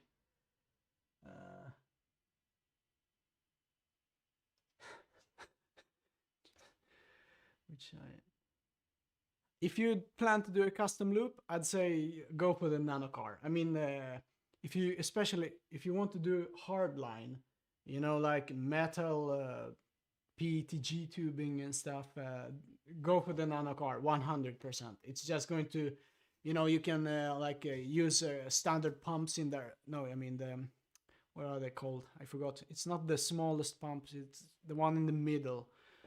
We'll share like a custom loop doc where we have all the parts listed that we used in a couple of, you know, like tests. But yeah, because it will be possible to do a custom loop in the NANOQ S, especially if you want to do like a soft tubing. Then it's like no problems at all. But you can even do a dual rad, you know, in the NANOQ S. You can do it in NANOQ R as well. Your life with a custom loop will be a lot easier in NANOQ R. Okay.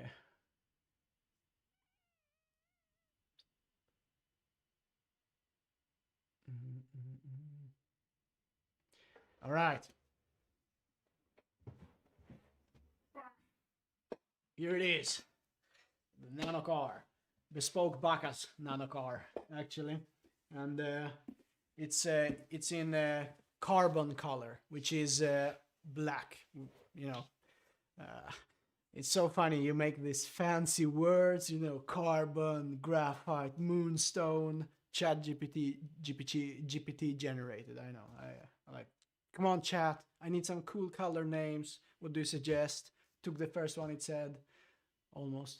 Now I'm joking, but I did use ChatGPT for the names. But yeah, but this is in black, but we call it carbon. So here we go. Okay.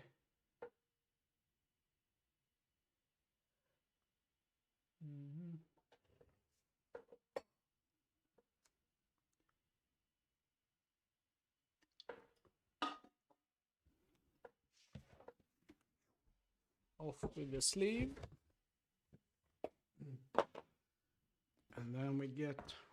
I always get shocked by these cases. I told Jason Sanson and David and stuff that when you open them up, you know, be careful because they will give you static shocks. Okay, now I'm actually considering that this may be a bit... okay. Somebody asked about the size comparison between the NANOQ S and R. I'll show it to you. I'm just scared of opening this case because it gives static shocks constantly. And my motherboard is over here. You know that anti-static bracelet I talked about before? Pretty good idea now. Because we can definitely kill our motherboard here. And that would be terrible. Okay, good.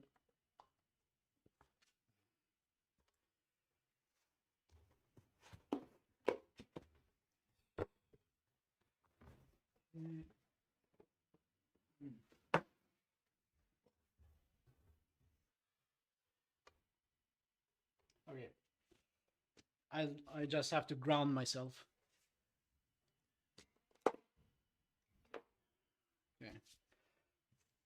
I'll move this one and I'll place it on the anti-static bag, which is the wrong side. So you can still shock it, but it'll be fine. Okay. So here we have the NANOQ R.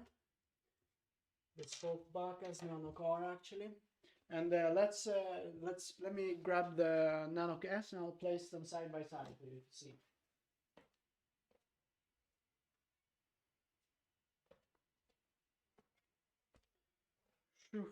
There we go. Okay.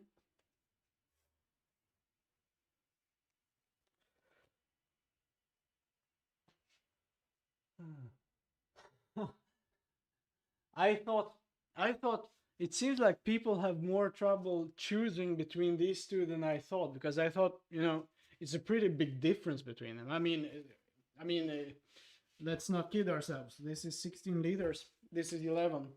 I mean, this one is significantly bigger. But let's place them like this now.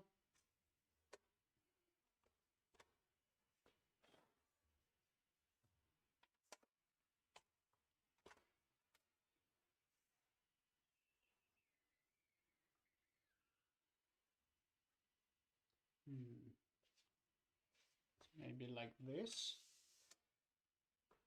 Let's see. Oh, that was a... Maybe also like this.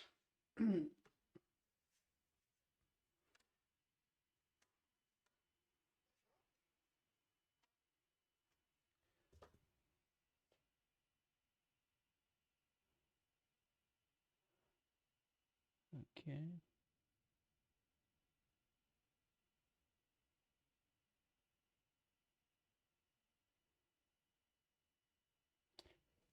Yeah, so the NANOQ R is bigger for sure. But yeah, you decide yourself, of course. Maybe a hard choice, but like initially I wanted to use the NANOQ S like myself. I used it for quite a while, and then when I used the R, I was like, I don't know. I want a small optimized build, but then like I enjoy my R very much now. But I was really stoked to build in the NANOQ S, especially fitting that big 3D GPU. It was like just fit like a glove in there. It was awesome. But yeah. Oh yeah, just let me show you this, for example. Like there is a fix we made before we actually sent out the first review units, and it was regarding the lock. This case, it's Denise's case, and I also have an older generation NANOQ.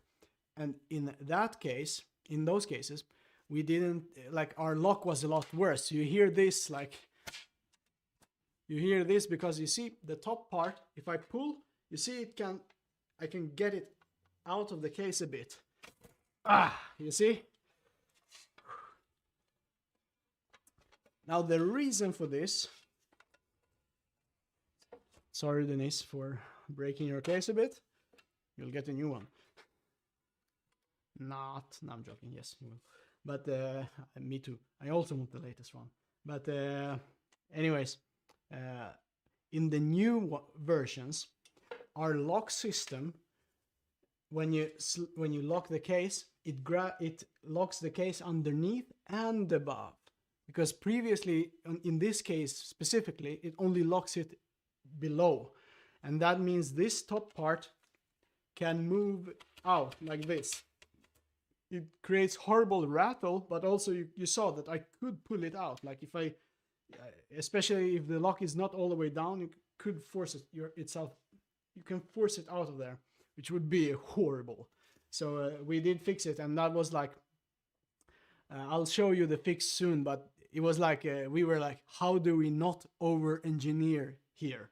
Because it's so easy to like start over-complicating things. Oh, let's use gears and stuff, because it's like, you pull the columns down, and for the bottom it's super obvious. You just have a bracket on the other side that goes down. Yeah, okay. But how do you lock the top? You have to have something that when you slide the columns down, that thing goes up. So we're like, in the end we figured out, and it was like a super tiny part that is like the most calculated part in the whole NANOQ case. So I was so stoked, like when we got the pre-production units here, like immediately when I removed it from the box, I was like, please work. And I unlocked the case, and I see the bottom lock goes out and the top lock goes down, and I locked the case and I see them both, and I was like, that was probably like my most proud moment for the NANOQ thus far. Probably a thing nobody will think about, but if you do, know that that was the part of the case that we spent the most time on. But we were most proud of, at least.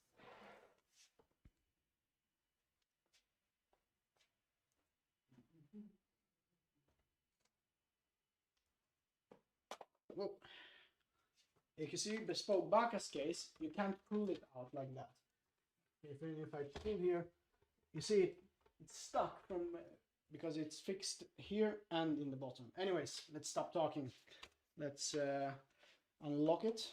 There we go, and slide the shell up.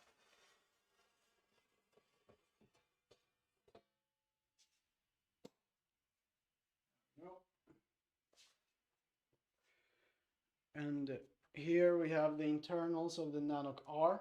And also, if you go to the beginning of the video, you will see we talk about these rails, how we use, instead of having holes like you see here, which make these rails much weaker, we will have, slots. We will have holes instead, and the strength of these rails will go up by around 55%. So a huge improvement. They will be much tougher. But also, when you mount your radiator, the case becomes a lot sturdier as well. Okay, let's see what the chat is saying.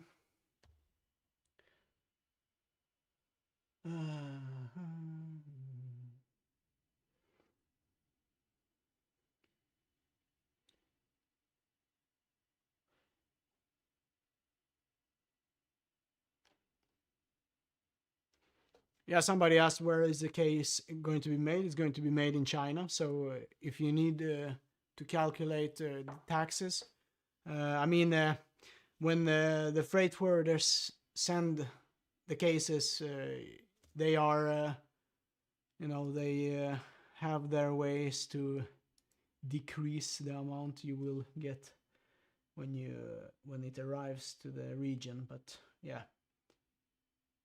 Do you have the walnut panel? No, we do not have them yet. We will show you them in March. And if you do not like it, you can always cancel. You can just ask us to remove them. But I'm sure they will be awesome. But yeah, we will. We have not. We do not have samples here that I can show you yet. Yeah, of course, it's going to be real wood. And yeah, I mean, you know, like it's just. Oh, somebody asked. Yeah, I mean, somebody like told me, oh, you guys will probably like use like a veneer walnut instead of real walnut. I mean, for things like that, it just feels like a huge headache and a lot more work than just getting real walnut, cutting out these things from it. You know, it's just a lot less hassle. I mean, we told you guys it will be walnut. It will be walnut, and we will show you what it looks like in March. Yeah, let's see. How much bigger is the NANOQ S than MJOLNIR? Yeah, let me just quickly show you that.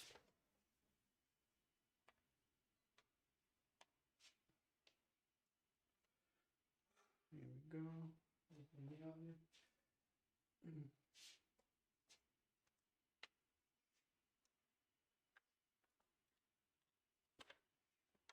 Let me get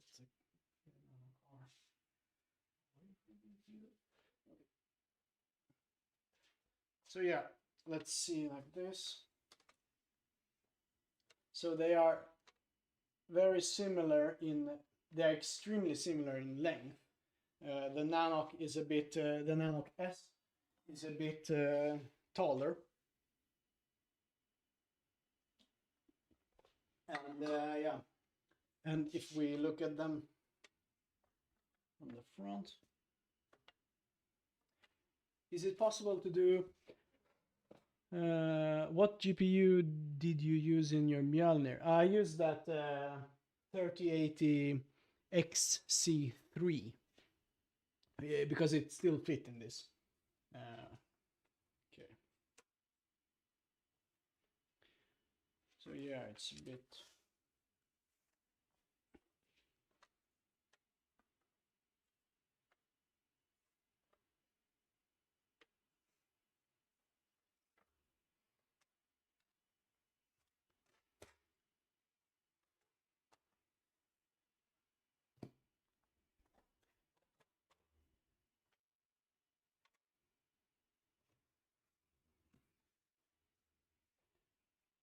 All right.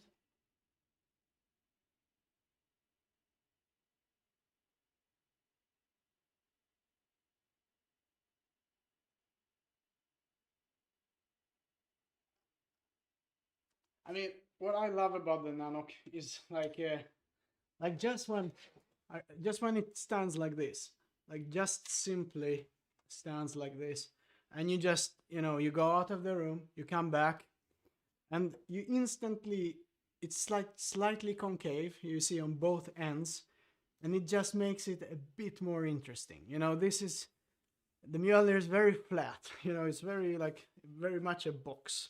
And I just, I mean, this guy, without this guy right here, we wouldn't be here making this. But I'm just so happy that I had such a fear that maybe we only could design one product. Maybe we didn't even know how to design, and just had a bit of luck. But I'm so glad that, you know, this turned out like it turned out, because I mean, for me, at least to me, it's very beautiful. But and I'm also happy, you know, when I go into the room in our office, I see the concave structure, and it just has something a bit extra with it. Yeah. Anyway, let's start building.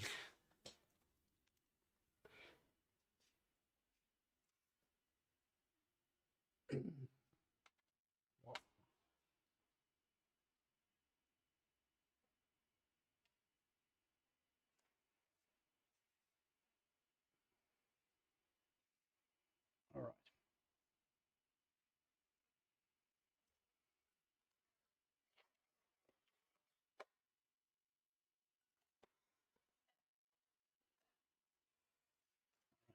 Let's see.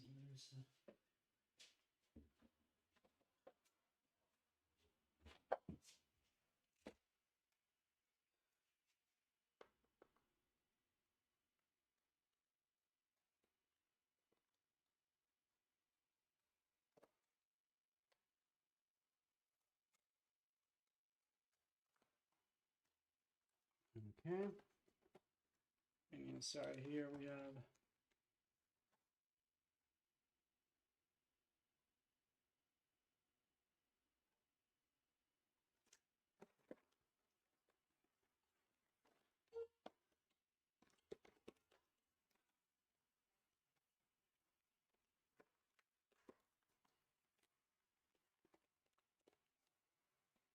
have the riser and the latches. And on the front, we've got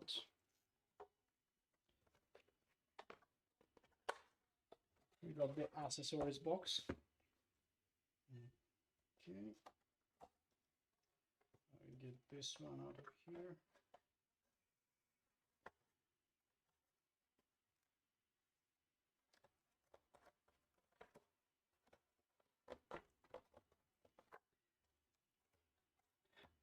I think it's just easier to remove these, where are they? These corner, no, these PSU rails, and that way we can release this. Oh, no, the PSU rails are actually over here.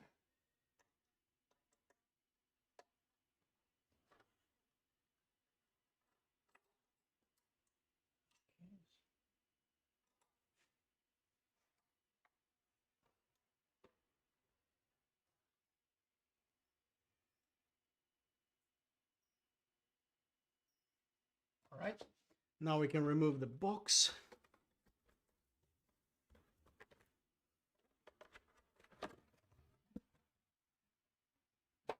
Here. Okay, now we have the NANOQ R, and so we can just we can start by actually mounting the power supply to these rails straight away. So we'll use, for this one, we have a 4080, and we will use the SF 750 power supply. And it's, at least so far as I have tested this 4080, we have like played a bunch of RPGs and stuff on it, and, you know, rendered and stuff, and really took it to its limit, and not seen any issues using this 750 watt power supply. At least not with the 5900X processor that we have. Okay.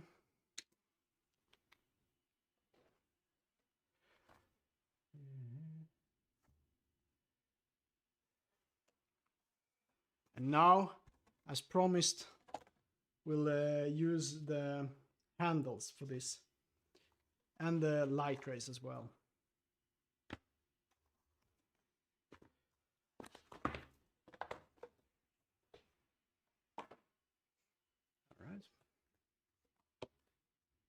So we can just first mount the power supply.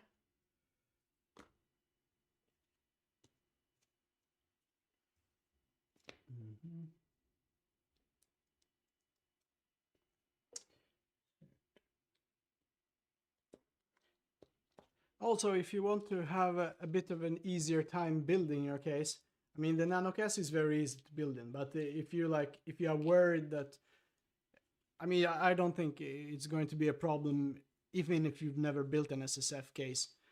But also, and if you have custom cables, it will be much easier. But if you're really worried about building in your first SSF case, then NANOQ R will be even easier because it has significantly more room on the inside. But we're going to max it out, at least with an AIO now. So, but you will see that even if we do that, we'll still have plenty of room in there. Okay.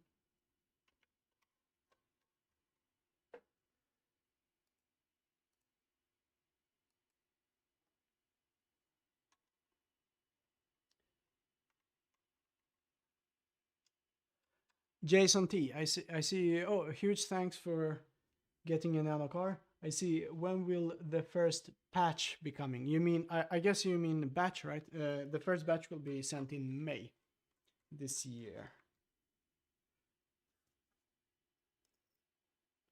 But it will be patched. All the small fixes and stuff, we will have them in there. Riser screws.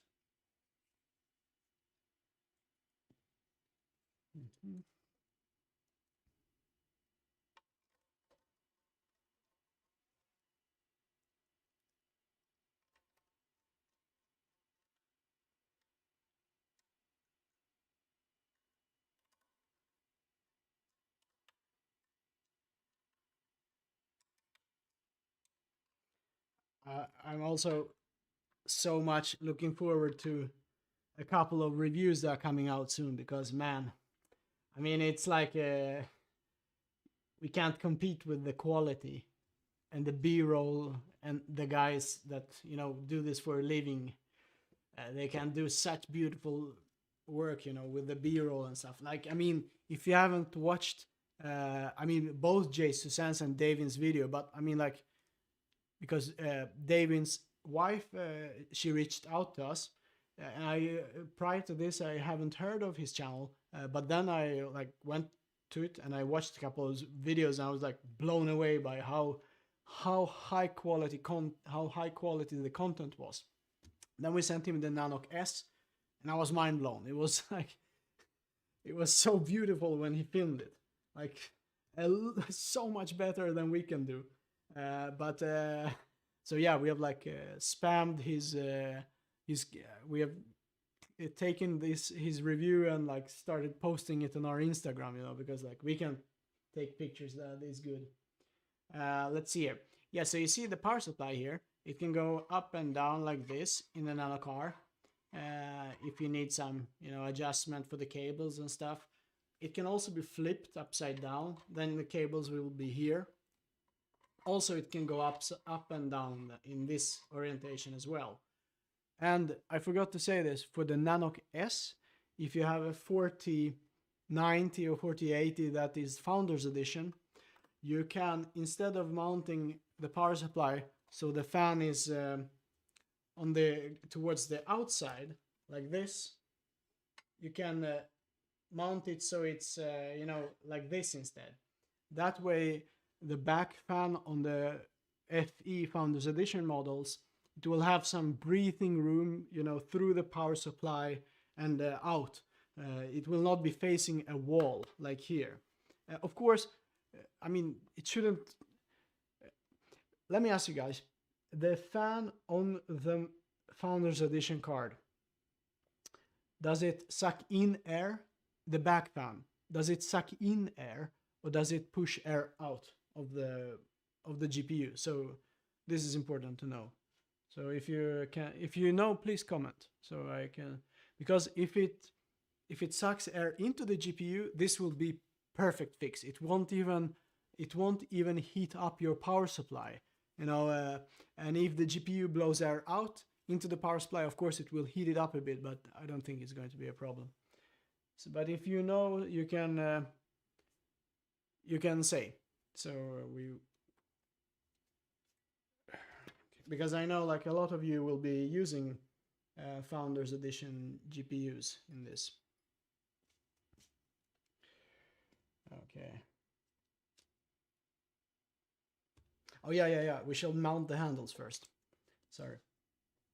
Okay. All right.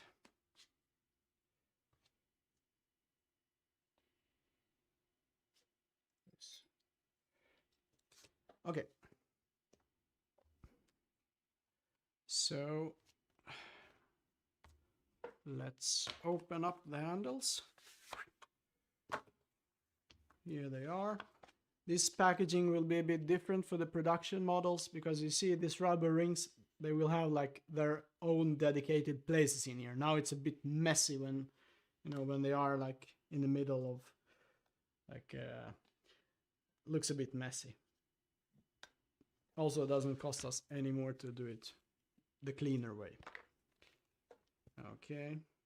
And every stainless steel part will be nickel plated because it's a lot nicer.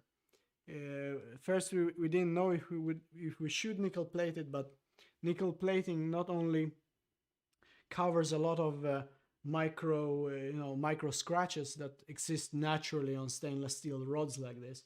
I mean, they are not scratched, but you know, when they are produced, you have micro scratches on them. Like it's like, you know, they are I guess they are like I'm not sure how they are made, but like if you look at them, they have like circular pattern that goes down all the way, and the nickel plating covers up that, and also it makes the sharp corners much softer. So for example, the corners on the rails here, I mean, they were like a knife in the beginning. Like if you do not have my nickel plating on them, they can like cut you maybe, you know. I think they can do it. They feel very sharp. But when you have nickel plating, it will be much softer. So we will nickel plate all parts. Okay, now we've got our handles, and now we have the favorite screw, the favorite type of screw everyone loves, the flathead. And yeah, the reason it's flathead, as I discussed earlier, is because God damn it. Wait. Almost forgetting which side. Where? There we go.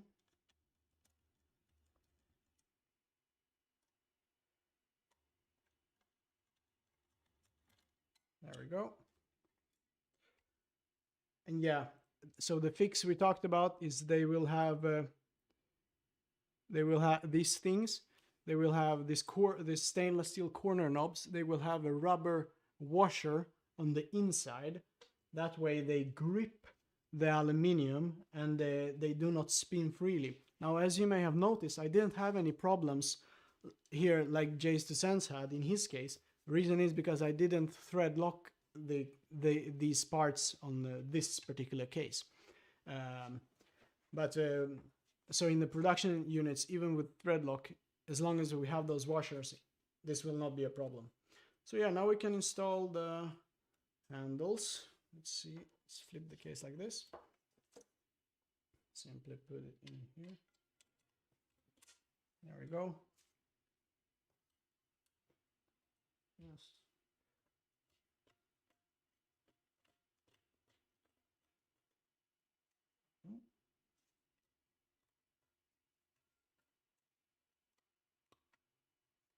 Well,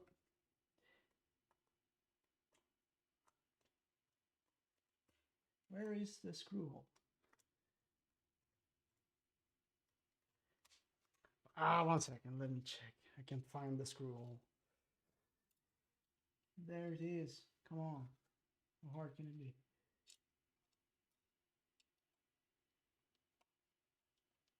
Oh, there it is. Found the hole. I should really stop talking. Somebody is going to say something nasty.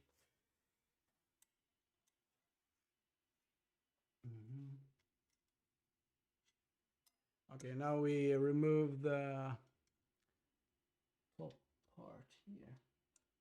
Let's flip it again. Let's flip the case.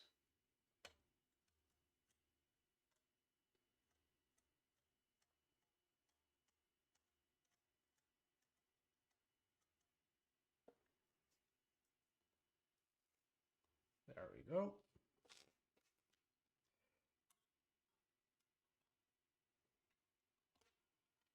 How long is the stream now, by the way? I feel like we've been here a while now. Where? Okay. Now we put the handles in on the bottom. And we lock them. No, I forgot. God damn it. I forgot these things here. Anyways, we'll skip them for now. No.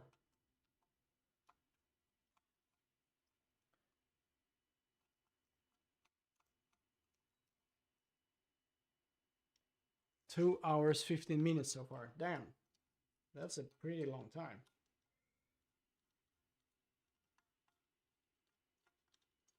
Okay, come on, come on. There. Okay. There we go. So here we have the handles now on the case. And yeah, actually pretty funny because like regarding the stability people are concerned about. So like yeah, like you see when you have it on a soft surface, it's it has pretty. I should really put these on because when you have these things on the handles, they become more stable. I mean, of course, it will still have some. And soft surfaces are a terrible idea.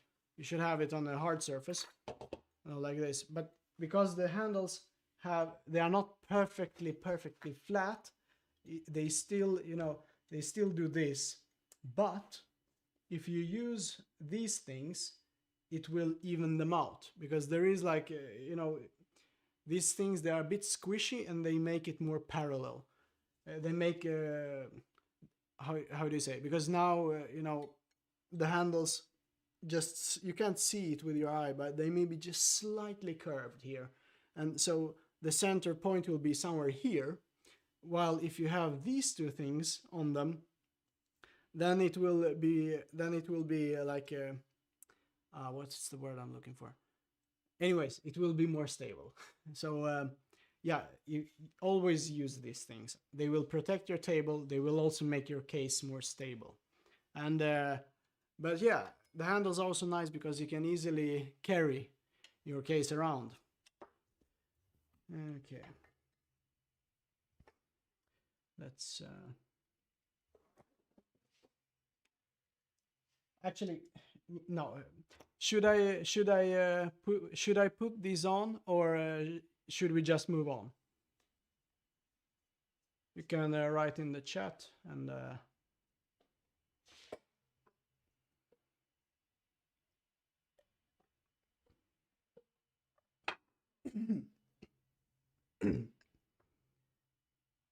let me see. Put them on so we can see stability when built. Yeah, okay, that's a good idea actually. Let me just check if Denise found any.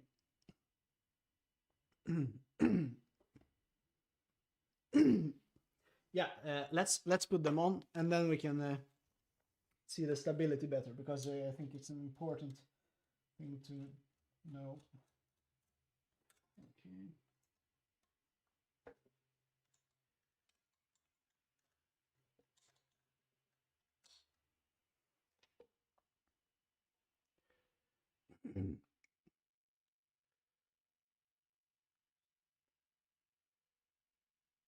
The person we sent the NANOQ S to is David Johnston. David, I'm not sure how you say it in American, but it's David Johnston. And yeah, he did a really, really beautiful review, like really cool and so detailed and stuff. Yeah, you should see it if you like the NANOQ S. Let's see.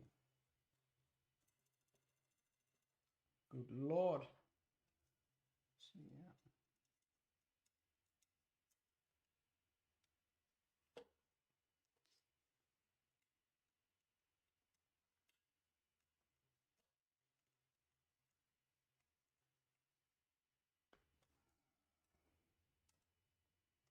All right. bottom one.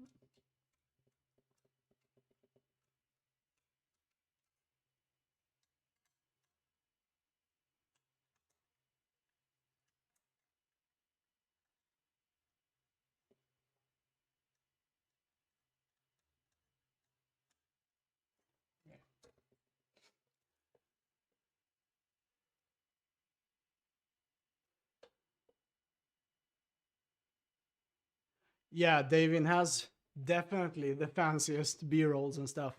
I mean, if you go to our Instagram, you can see that like the last 10 posts are just straight off taken from his video.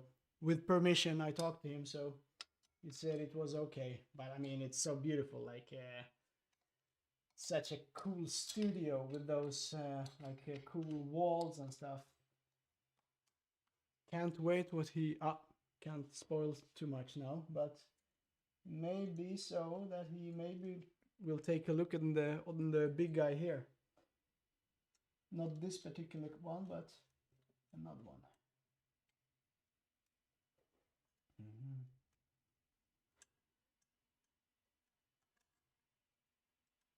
And yeah, also of course, before we can test stability, we must also build the case.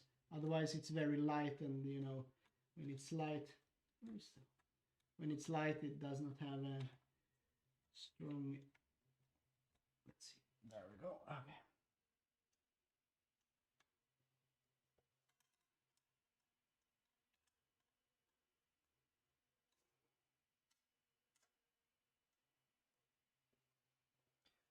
Yeah. Now we have them on there. Okay, so let's start by adding stuff now to the. Yeah, also important if you want to do, if you have the Lightrays, it's better to install them straight away, because otherwise they will be in the, the motherboard will be in the way and stuff. So let's get the Lightrays on here. You have the 4 screws here also that you will use to mount them.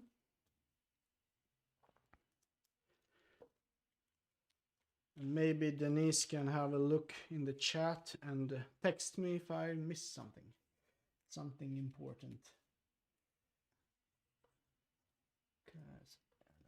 There we go.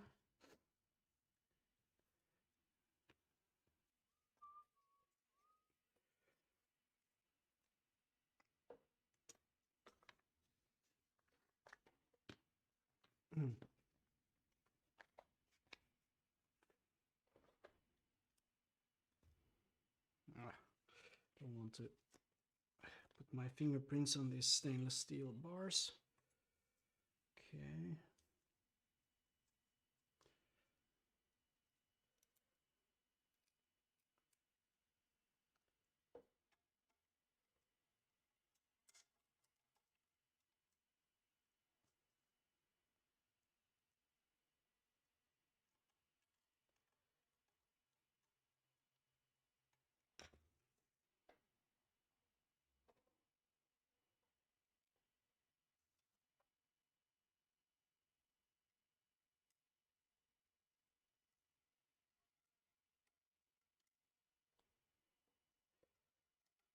Go.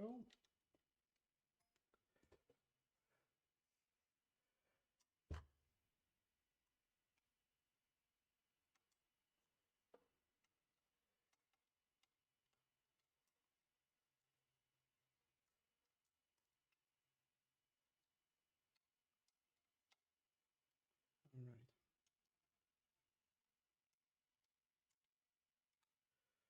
Okay, handles are on. Okay, done. Yeah, okay, let's get the motherboard on there from the beginning. What is Intel? Yeah, if you guys have any questions, just let me know.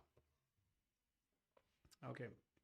Yeah, let's install the motherboard standoffs.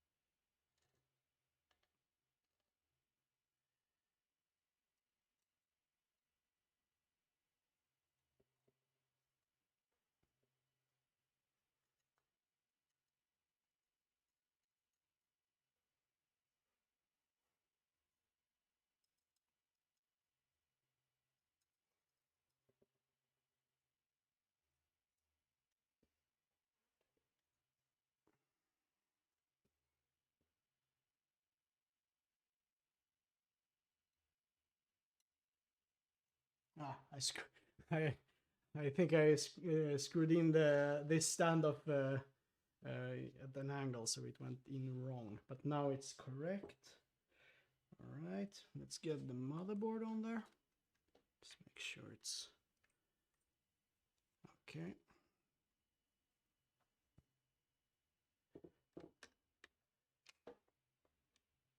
There we go.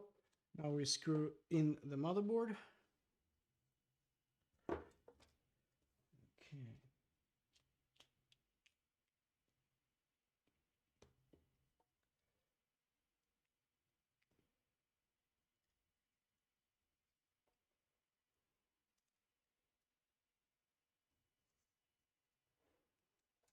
Well, it would be so nice if all screws had the same socket, but yeah.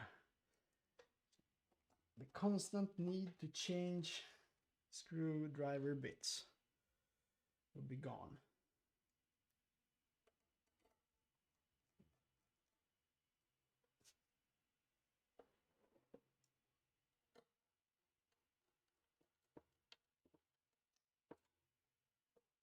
By the way, what's your favorite RGB software that you guys use to control like all the lighting in your builds? There we go. Motherboard on. Now we move forward to the power supply. Actually, we will actually mount this front mesh here.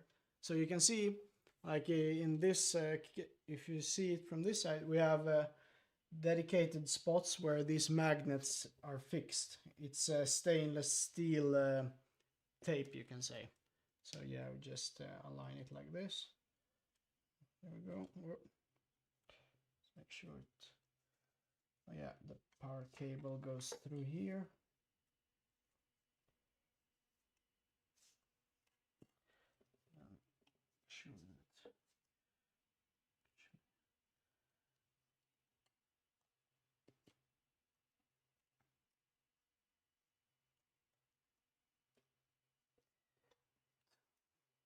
Let me see from this angle, maybe a bit easier.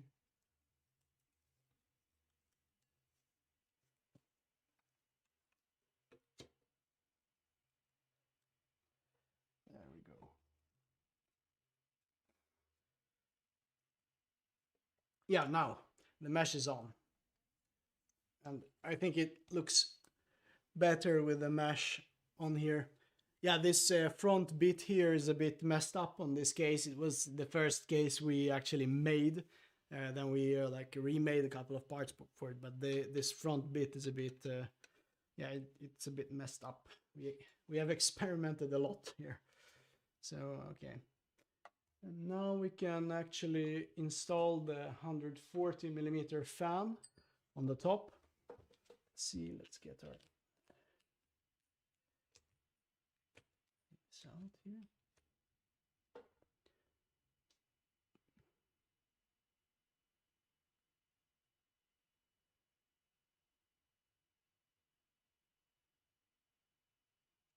Yeah, this is actually the first one. So it has like some small dings, but yeah, but it does its job.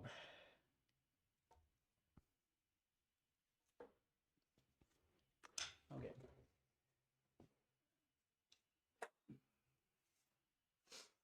Let's get our 100 so this we will use a 140mm fan on the front here. We will connect it now straight away because, as you remember, the PSU can get in the way.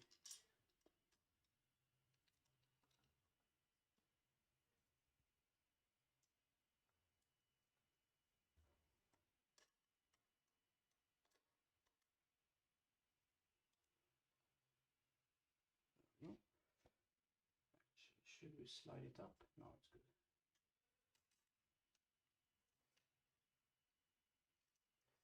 There we go.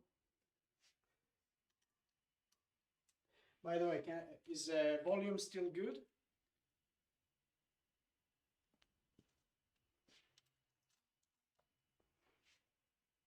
Yeah, I mean, Baka, you have a buffing wheel and stuff, so you can.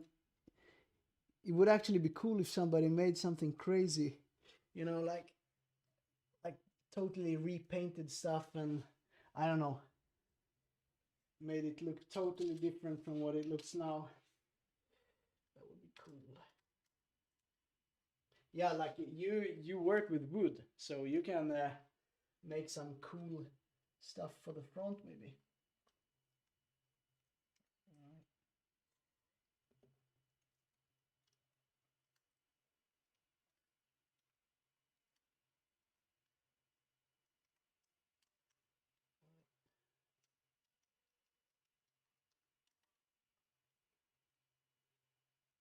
Why can't I get this screw? Ah, actually, let me write this down because I want to make these screws a little bit longer for the production unit. So let's write it down. Longer screws. And because now it's they're like a millimeter too short in my opinion.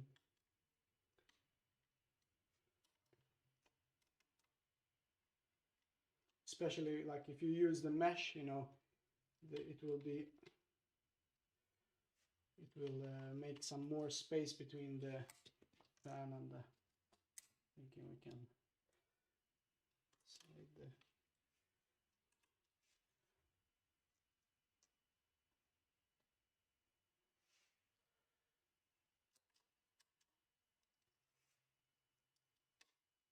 Yeah, the fan I am going to put into as exhaust.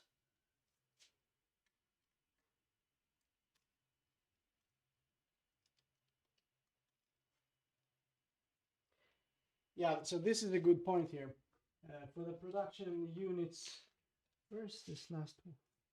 For the production units, we need just a millimeter longer screws here, because I see that when you use them with the mesh, it's really, they just need to be a tiny bit longer. Let's skip this one for now. Somebody said we'll go a bit YOLO and just use 3 screws for the fan for now, but yeah, so a bit longer screws for the production models. Here we go.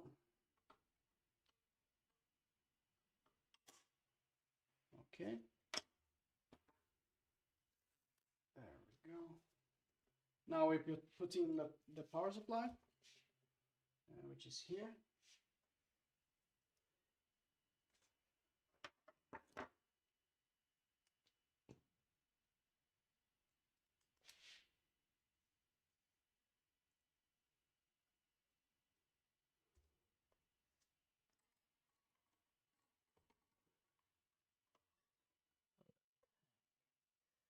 This.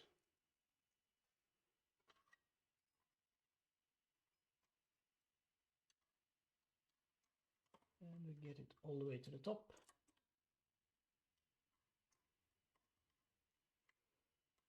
All right. Power supply done. Now, let's see. Yeah, let's connect Bespoke Baka's cables.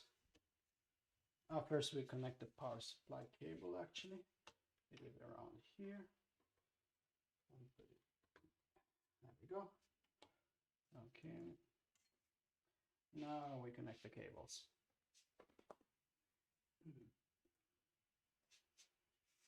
And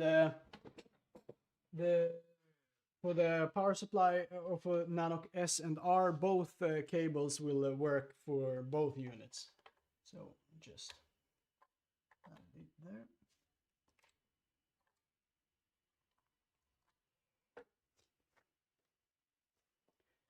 I'm trying not to get a lot of fingerprints on the case, but it also becomes, my hands become too hot.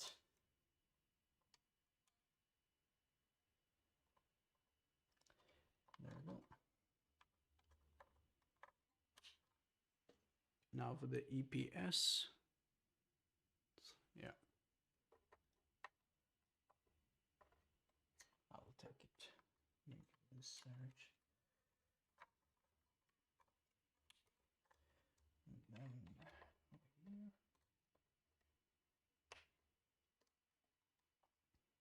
I will, yeah.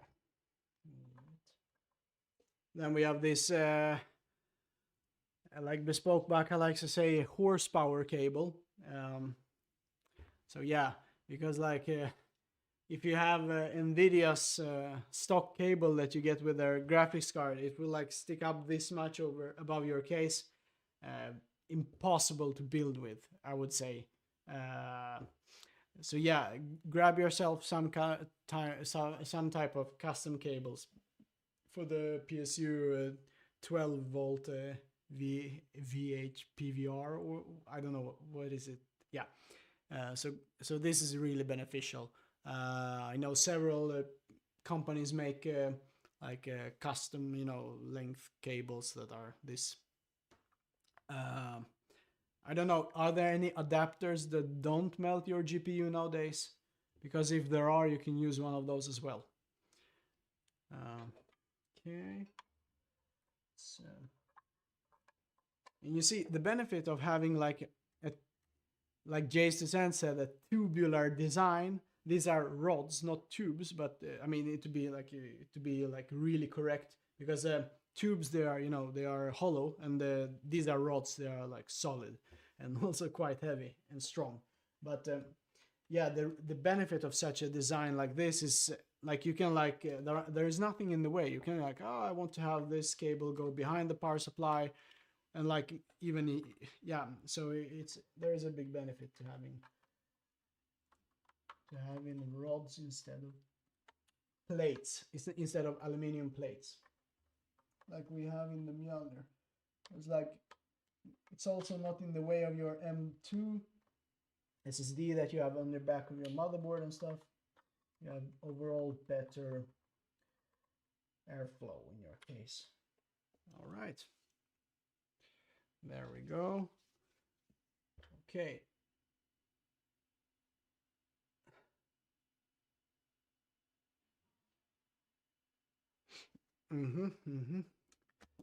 Yeah, let's see here. Okay, what shall we do now? Yeah, we shall install the 280mm radiator now. Where is it?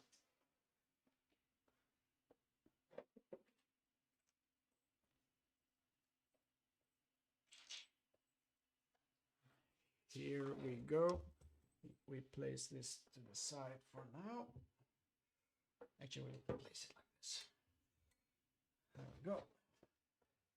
And let's install the fans. Here.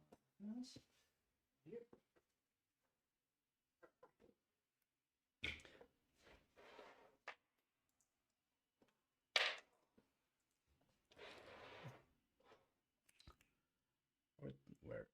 Yeah, the bracket we need to change. We need to get the other bracket. One second, I'll get the other bracket from the NANOQ S case.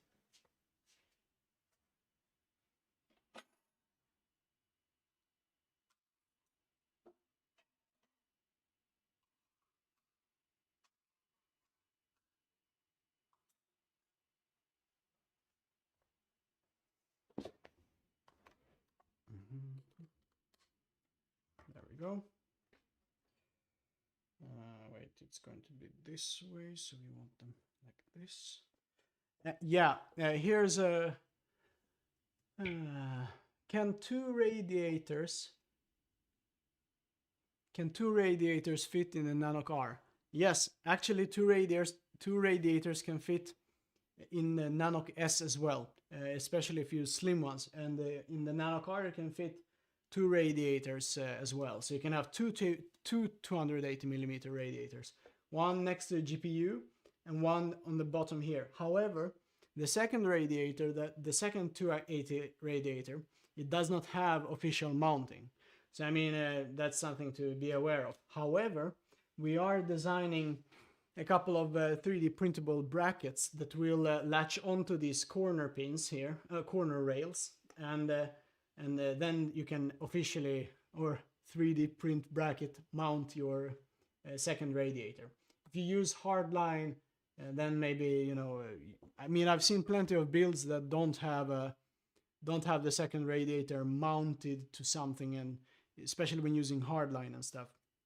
But yeah, so we will release a couple of 3D printable brackets that you can use. Okay.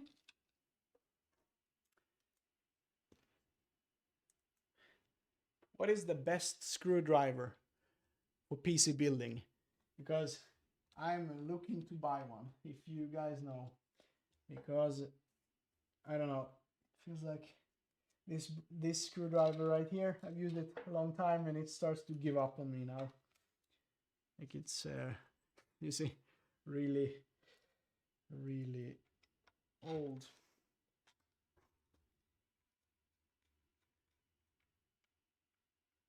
Can you put in a fan on top of the NANOQ S too? Yes, and we actually did it. So if you go further back in the stream, you will see that we have 120. We have a standard fan on the front of the NANOQ S, so 120 times 25 millimeter thick. Right. I'm so happy Noctua released their fans in black now.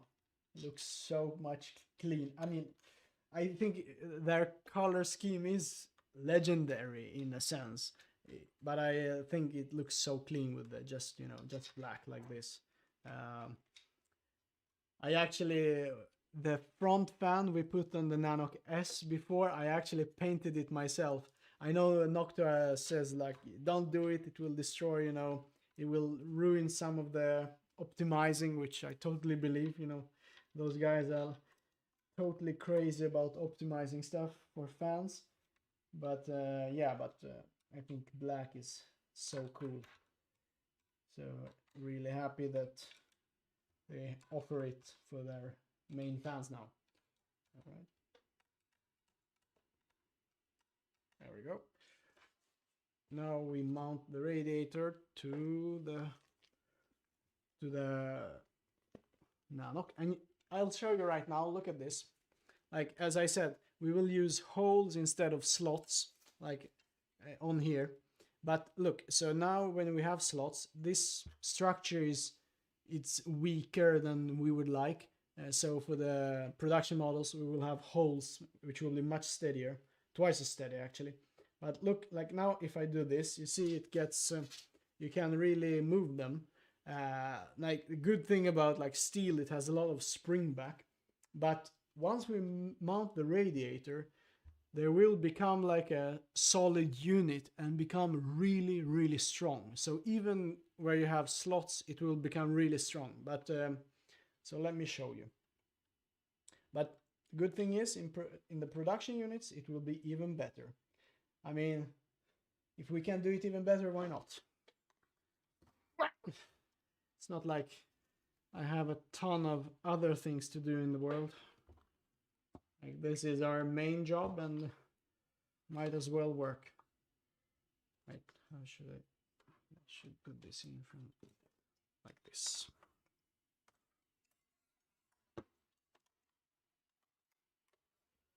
I'll just make sure this riser bracket doesn't catch on the radiator this time. Ah, so okay.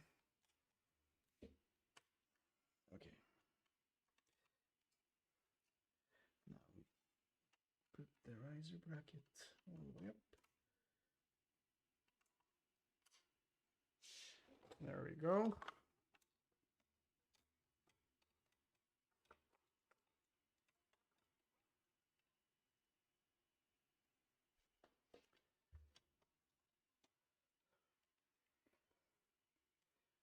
Perfect. Let's secure it with the screws.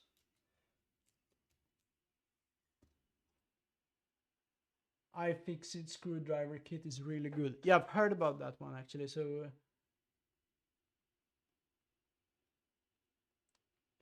Xiaomi electric precision screwdrivers.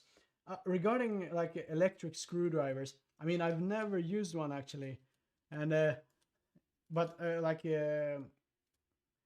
so you just like press a button and it. I mean, Jesus, I sound so old now. But isn't it like a bit worrying that you can't like? I don't know. Maybe it's not a problem at all. I have to I have to try one. I've never tried an electric screwdriver actually, but let's see.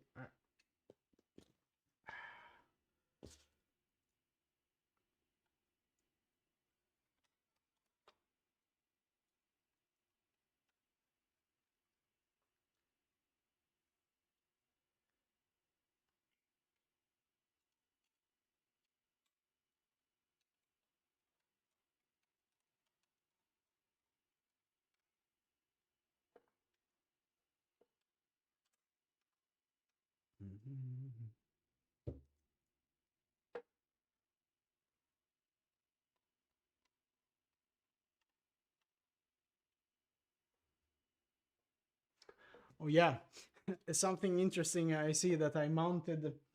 I forgot myself actually when I sent Dave in his review unit. He said that the slot should be a bit longer, but as you can see here, uh, you can see here that you see that this screw is all the way to the top, while this screw is not all the way to the top, but the radiator is level. The reason is these rails are not symmetrical. I mean, the slot is closer to here than it's here. So on Davin's NANOQ case, I accidentally had them the wrong way around. And in this case, I see that I have one that is correct, this one, and no, this is the correct one, the one that has some more space. But this one should be flipped the other way. But it does not matter in the NANOQ R so much. It matters more in the NANOQ S actually, but this will do for us.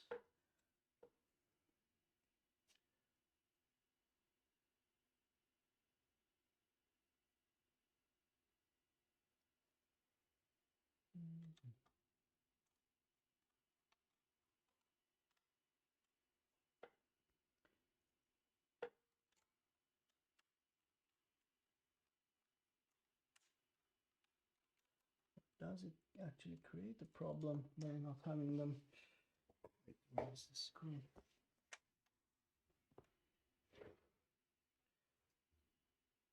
Uh-huh. Oh, let's see.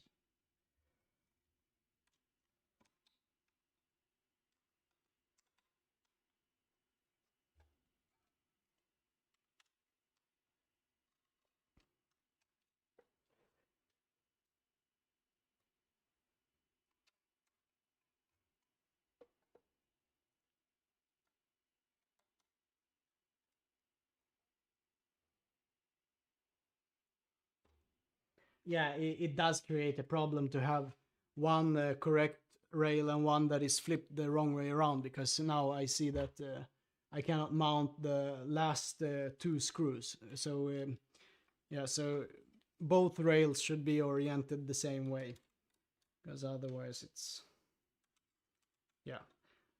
But that is something that is very easy to do.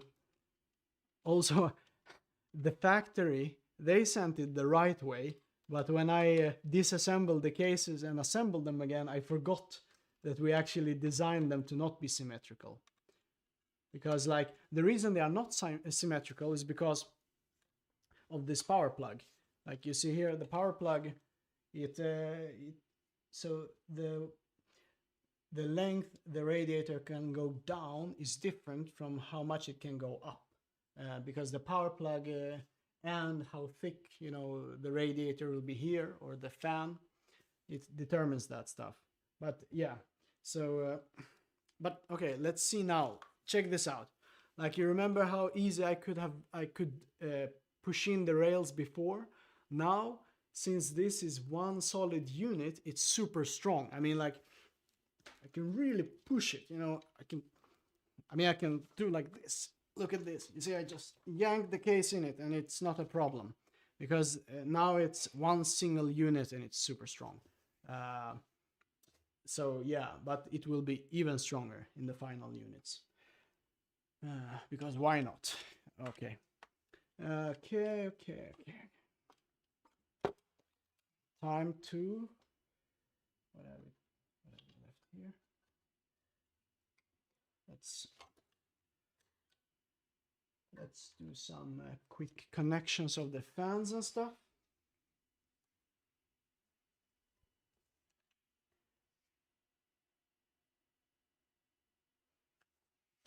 Just take some more water.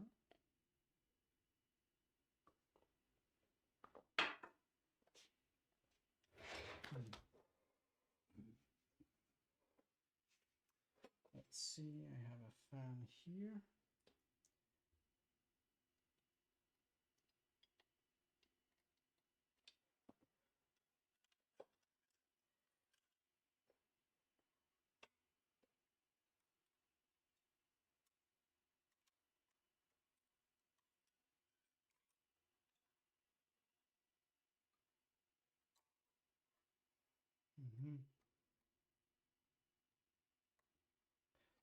There we go.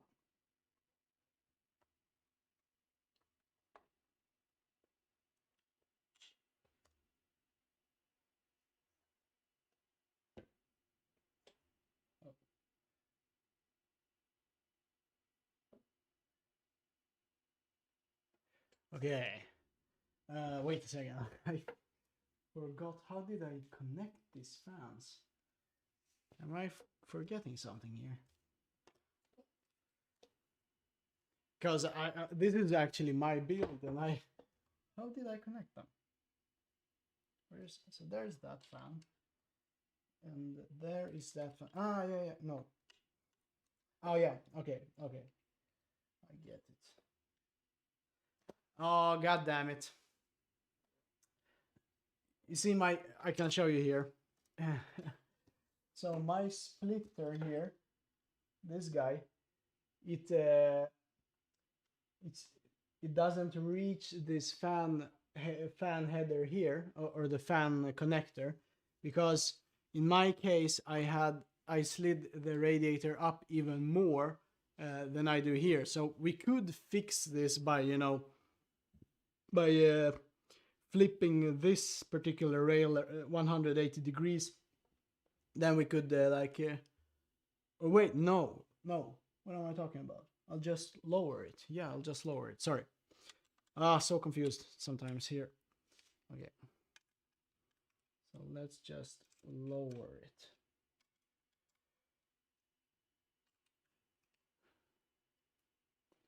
Where is it? No, there.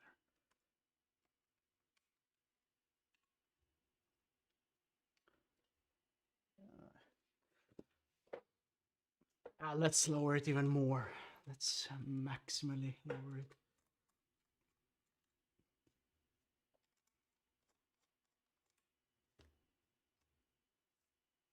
Does it reach the connector now? Let me check. Almost. Okay, a bit more.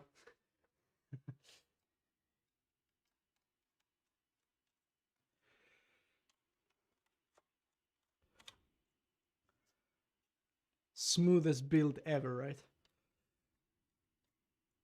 I should have just flipped that rail when I saw it, but okay, now it should work. Come on.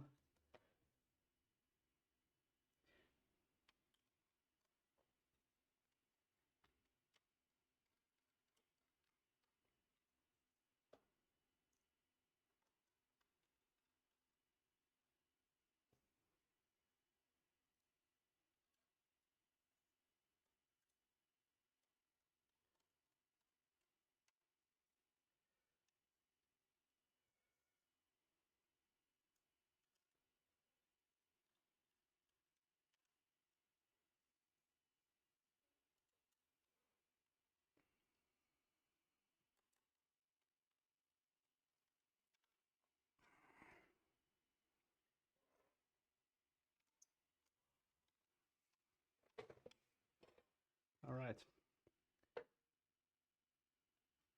Let's see. Can we finally reach the fan connector now? Yes, we can. Nice.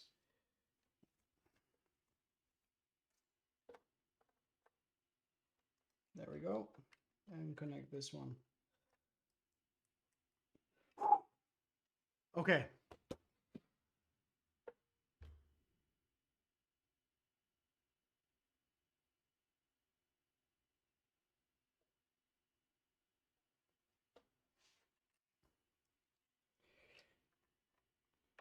Just, yes, everything is connected. Cool. Now we just put on the pump block finally after so much time. The radiator. Okay. Okay, let's see.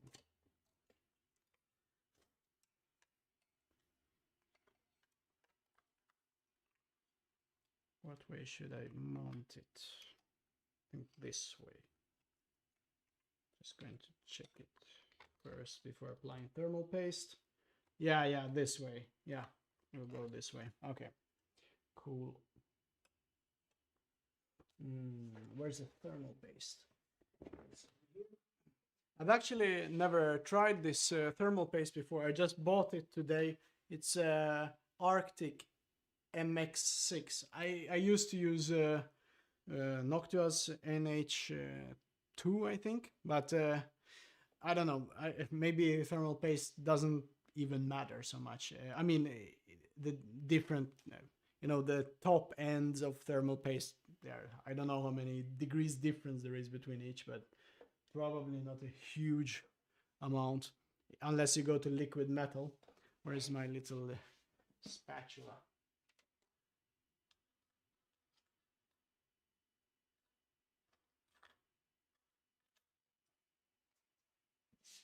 All right, let's. I usually like to apply like you know, cover the whole thing. You know, make a little like put a bit on and then just cover it like a sandwich. You know. Yeah, I like recently. I recently watched that The Verge, how to build your PC again, because I was like, come on, probably not. He probably didn't make so many mistakes, but I mean, he has such legendary words in there. Like, what did he say about like grab a Swiss knife that maybe has a Phillips screwdriver in it. There are easier ways to get a Phillips screwdriver, and what is it? The zip ties were like pliers, I think. Okay, it was like really fun. And then, man, the biggest pain when he was like, yes, it may be a bit tough to screw in the radiator, but you have to keep going. And the guy just jams the screws into the radiator from the top and just drives them through the radiator fins. It was a lot of pain, but and he had a bit too much thermal paste. I think that's what I was thinking about. But yeah, let's delete this. And then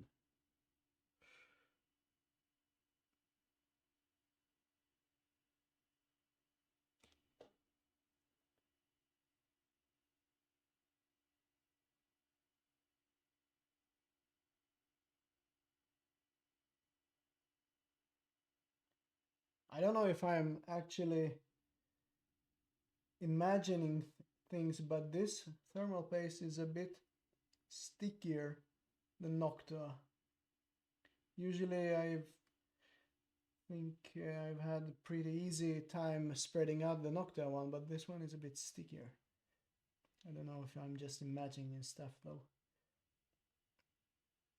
Probably it will still get spread out, you know, once you put on the CPU block anyways, so. Okay.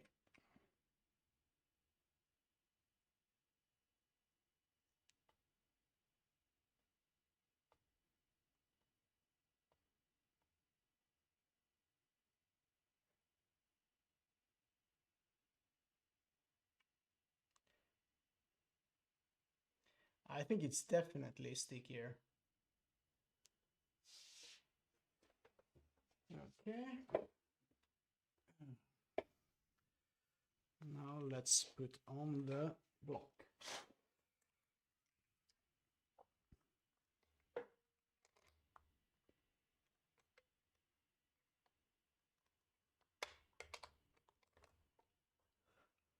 And screw it down.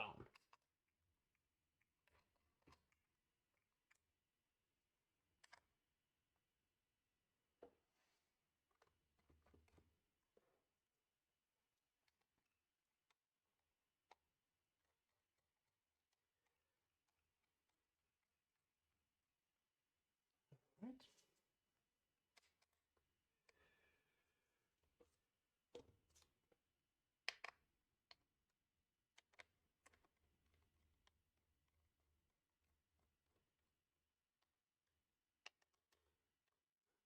My friend who's a drummer, Mons, when he adjusts his drums, he always says go in a in diagonal manner. So I know it's like a fundamental principle when you screw things down, but I always think of that, like when he says how he screws down, how he tunes his drums, you always go this way, this way, this way, this way, so you get even pressure.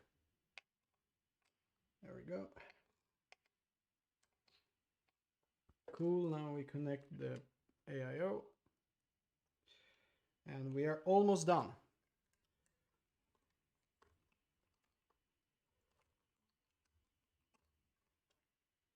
There. Okay. Let's connect the Lightrays now to the PC. First, we connect them to each other. So I would suggest, you can connect Lightrays to each other here and then connect it to the motherboard, but it's much easier. We do connect them here, and then here we just connect it to the motherboard. So let me show you this way. I'm taking this. This cable is to connect both Lightrays to each other. Let's take it. Connect here and connect there. And then we connect it from this side to the motherboard.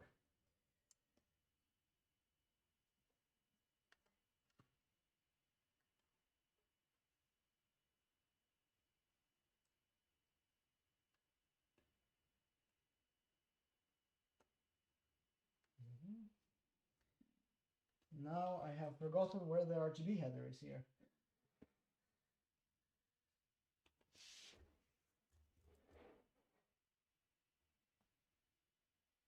Ah, where is the 5-volt RGB header? Oh, there it is. Okay, found it. Okay. It's in there. Ah, I'll do better cable managing later, but for now this will be enough. Just make sure connected correctly.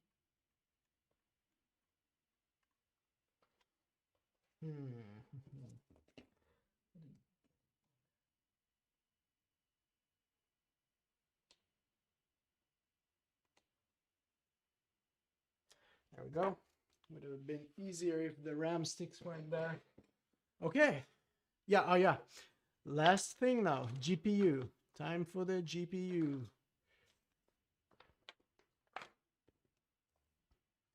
Okay. I'm getting hungry again now.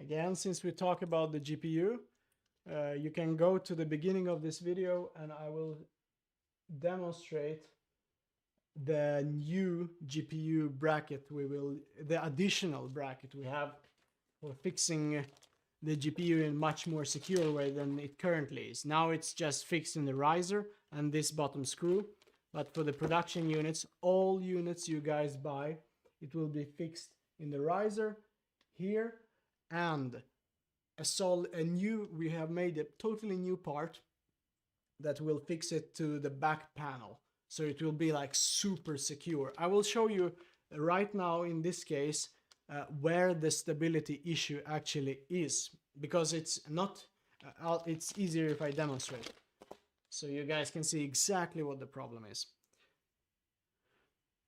There we go.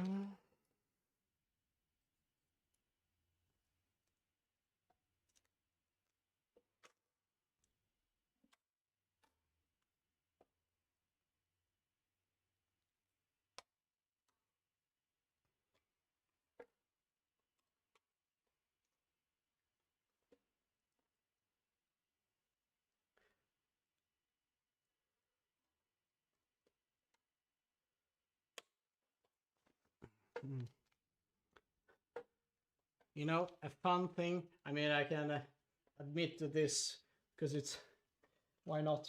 But like the reason we made the MJOLNIR, or the reason I started to design the MJOLNIR, was because at the time, like I was a laptop gamer before. Ooh, such a cringe thing to say, but yes. So I played Witcher 3 on my laptop. I had to buy like 3 new ones because first it was running like 25 FPS. No, yeah, something like that. But yeah, in the end, when I saw just how impressive desktop gaming is, how much more powerful the GPUs are, I was like, I must build a GPU. I must build a PC. But the thing is, I wanted to build a small PC. I came from the laptop world, you know, where you can have, when you have really tiny machines. So I wanted a really tiny PC that was still extremely powerful. And I saw the Dan A4, and I was like, wow, that looks cool. And so I like, where do I buy it? And I think he had his first Kickstarter campaign. I think it was the first. Maybe he just had it. I don't fully remember, but I was like, I must have that. I want it, but it was so expensive as well, you know. But yeah, and it was out of stock, I think. So I was like, okay, so let's design our own then, you know. Like, had Dan Cases had his Dan A4 in stock, this would not have happened. None of this. I think I would have just, you know, put my last money on his case and just that would have been it, I think. But also like no, I think it's a legendary case, you know. But I showed it to my friend, and he was like, it looks like a microwave oven. I remember I was so I was like, no, so it does not. I was like a bit upset that he even said that. But so yeah, it was like after that, it got me thinking, like, I will make something so this friend thinks it looks cool. so we designed the MJOLNIR, and then I asked him, okay, does this look like a microwave oven? And he was like, nah, okay, it looks a bit different. So I was like, okay. But the funny thing is, I thought that, you know, Dan A4 was expensive, but let me tell you, trying to make your own case is a hell of a lot more expensive. Like, if you try to make one of these, I mean, for first, it's not possible because you can't make the outer shell. But say that you made a simpler structure, like say you only did this thing, like right here. Okay, so like the back panel, for example, it will cost you $200 to make just this back panel, because like CNC costs when you don't have quantity are insane. The front panel, $150, something like that. You know, it will cost you like a couple of, I mean, at least like $2,000, at least. That's if you are lucky.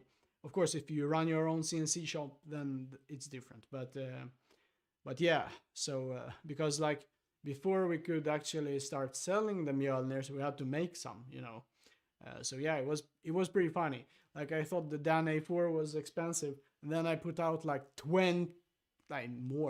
50 times more cash on making the first MJOLNIR prototypes. It was like all savings that I had. But you know, once when you have like big passion for something, it's just it's worth it. Like I remember when the first MJOLNIR arrived, and I just had this for the first time in my life. Like I look at something, and for anybody else, it's like a box, maybe a cool PC box. But for me, like every millimeter of this thing, every little radius, every little depth, whole thread, like I've made them, you know, each one of them, and it was like such a special feeling. And now that thousands of people have that in their house, you know, maybe next to them right now, it's such a it's undescribably cool. It's so I've never gotten such satisfaction from other jobs. Of course, other jobs, but I mean, it's such an amazing feeling. Like yeah, so and now we are here. And when I saw these guys, it was like I was mind blown again. Like because again, you can ask me anything about any millimeter in here. I've been in every part of this thing. I've struggled here and there, you know, everywhere. And now it's here, and now it's complete. It will have some more fixes, but yeah, it's not a journey for everyone. Like it's often extremely stressful. Like it's not like you have to work super long hours. Sometimes you really do have to do it, but it's the stress that what if, like, we worked 2 years on this, what if nobody wants it? Like, you know, I know people will want, I know not zero people will want this, like quite a few will want it. But what if you put 2 years of your life, you haven't earned a single cent yet on this, and nobody wants it? It's 2 years of your life wasted. Like I mean, that would be a nightmare. I mean, all right.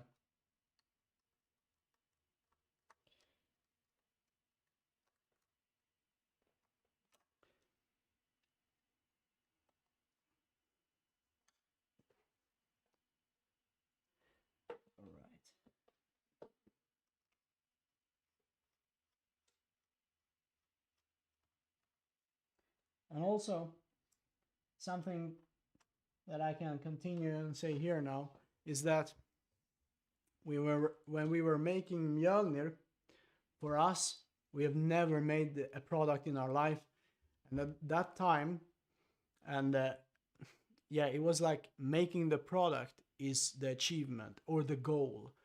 But in reality, when you make a product, making the actual product and shipping it is like maybe 60% of the way, because the product is to have a good product, you have to have a lot of things around it. You have to have great support, great RMA strategies and stuff like that, because even if you have something super robust, somewhere and in some case something will get dinged up, or I don't know, something will be broken. Maybe somebody wants to return their case, whatever, you know.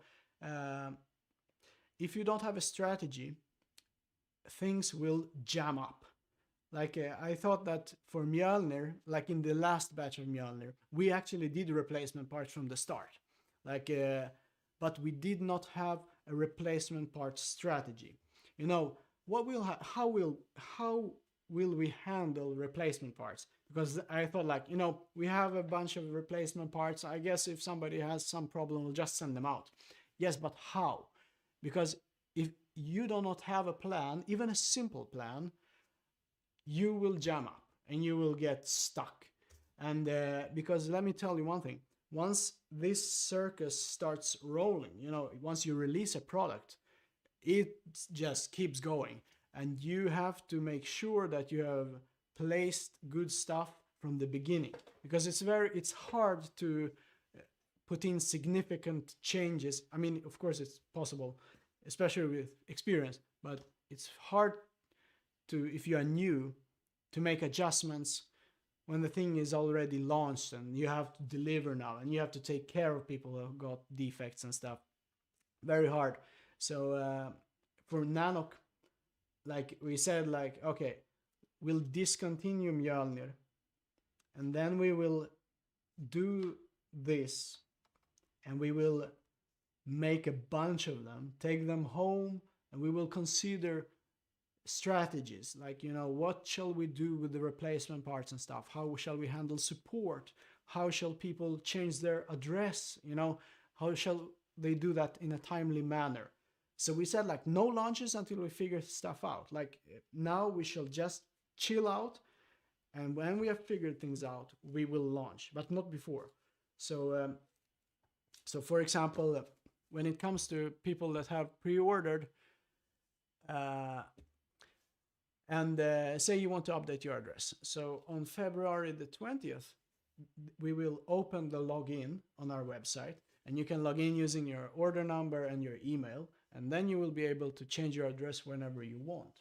Also, at later stages, when future batches are released, you will be able to upgrade your case. You know, if you have some, like maybe you bought a core and then you want the shell as well.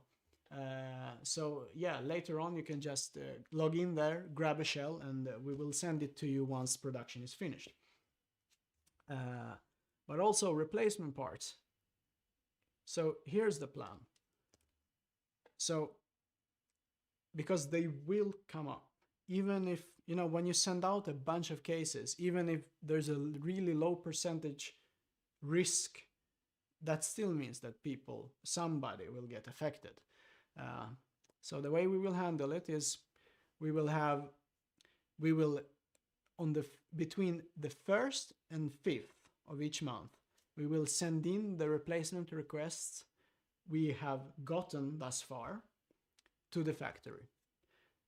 And the factory then sorts and packages everything between the 6th and the 20th.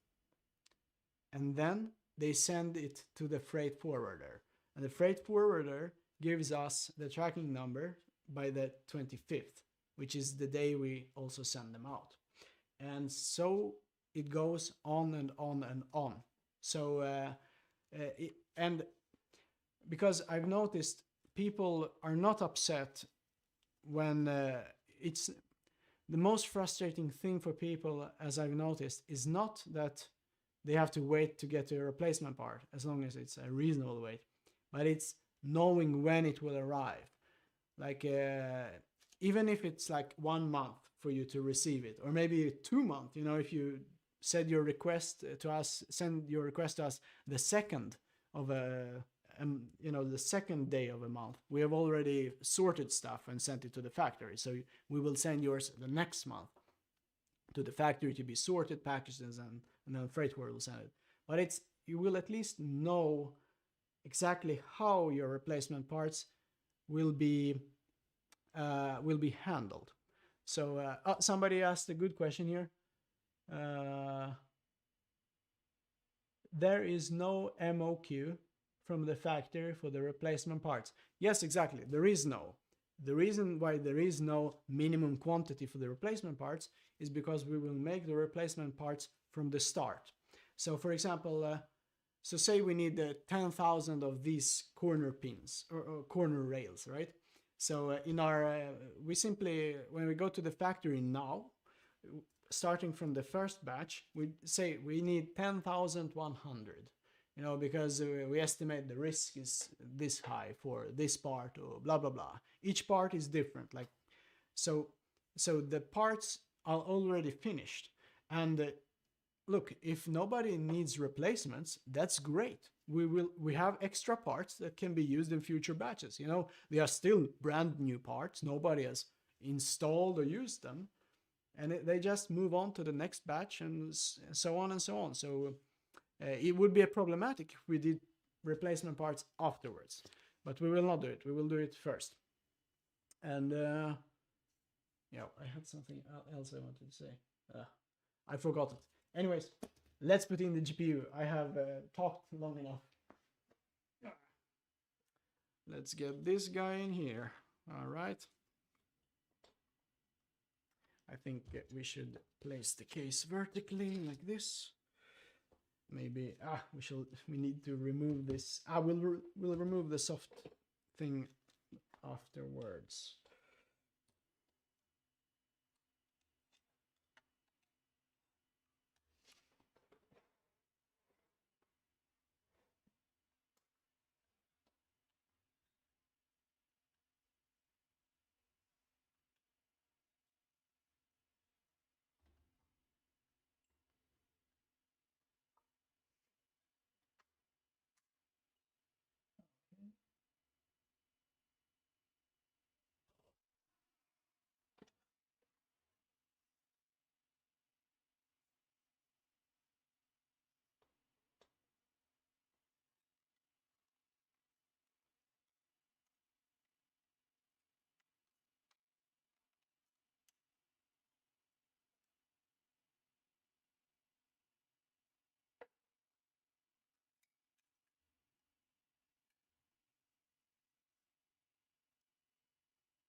Probably would have been easier to install the graphics card afterwards. No, the graphics card before the radiator. Yeah, the reason we have thought about inventory strategy is because we have not thought of inventory strategy for the Mjolnir. It's just you learn a lot more from mistakes than from successes. You hardly learn anything from successes, I think. But from mistakes, oh yes, you do. Because mistakes are painful, and human beings remember pain much more than they remember. I mean, when nothing went wrong, I think. God, I need to remove the radiator. I think it's.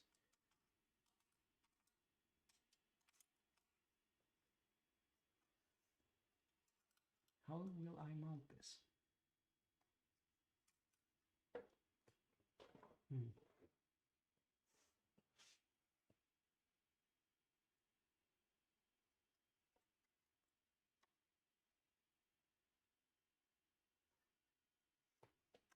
Let me check.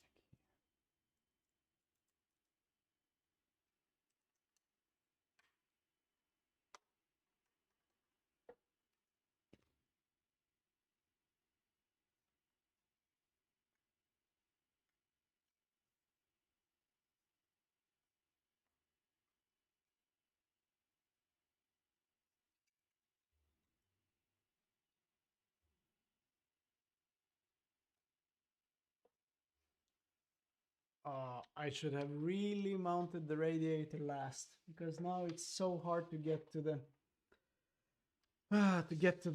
mother. Let me see. Get it out of the way somehow.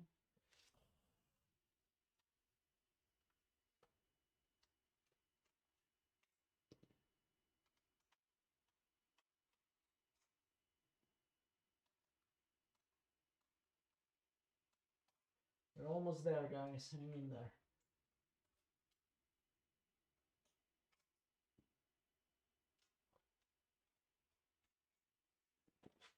Yeah, and also like again, tips for you if you are thinking about starting something similar is that yeah,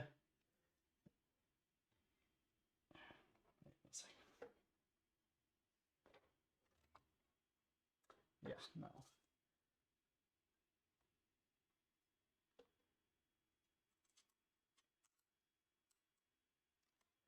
I forgot what I was about to say. I was so focused on the radiator.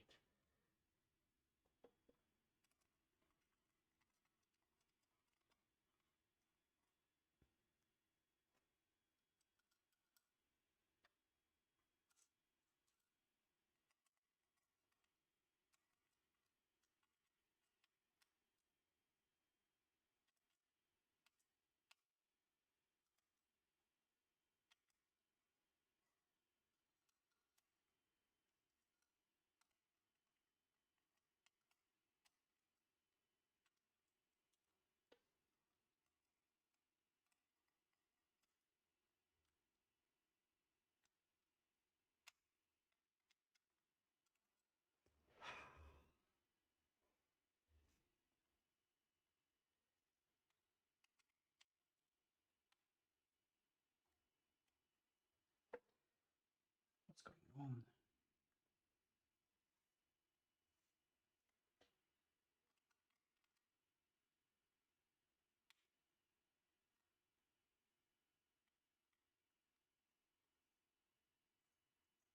Yes, finally.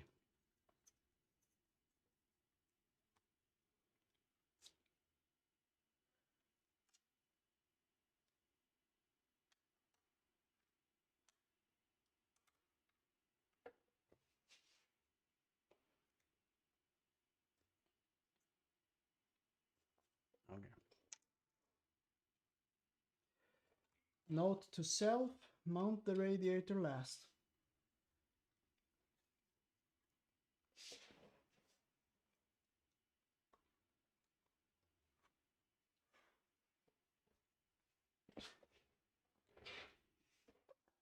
Okay.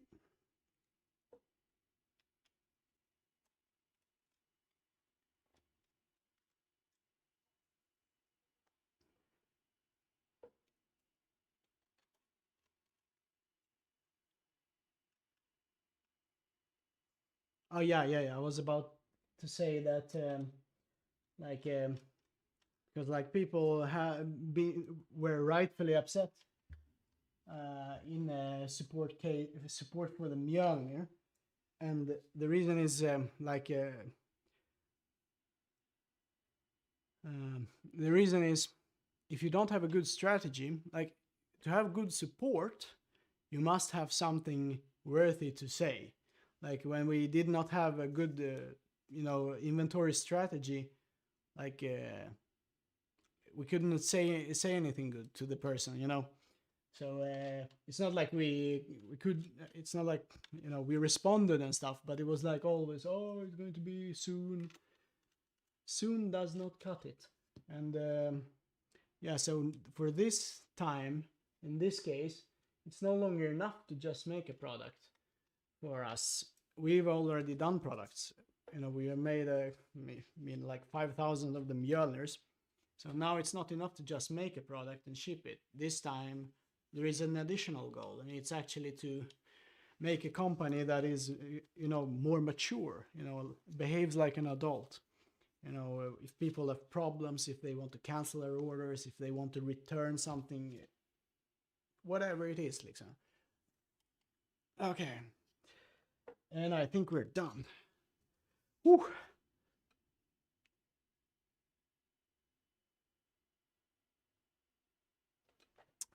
Let's see. Why don't you make a stand like the Borg? Ah, yeah. No, it's not because it's actually not because it's too expensive. It's because I don't think it fits the design good, because the shell is like the shell is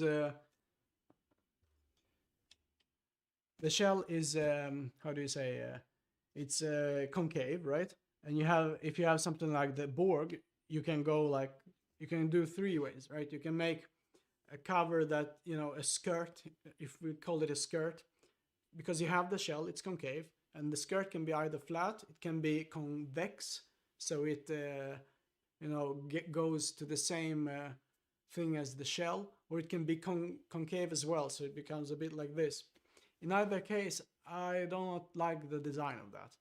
The reason I like the handles, because they're like, they go from here, then they go around, then they come back.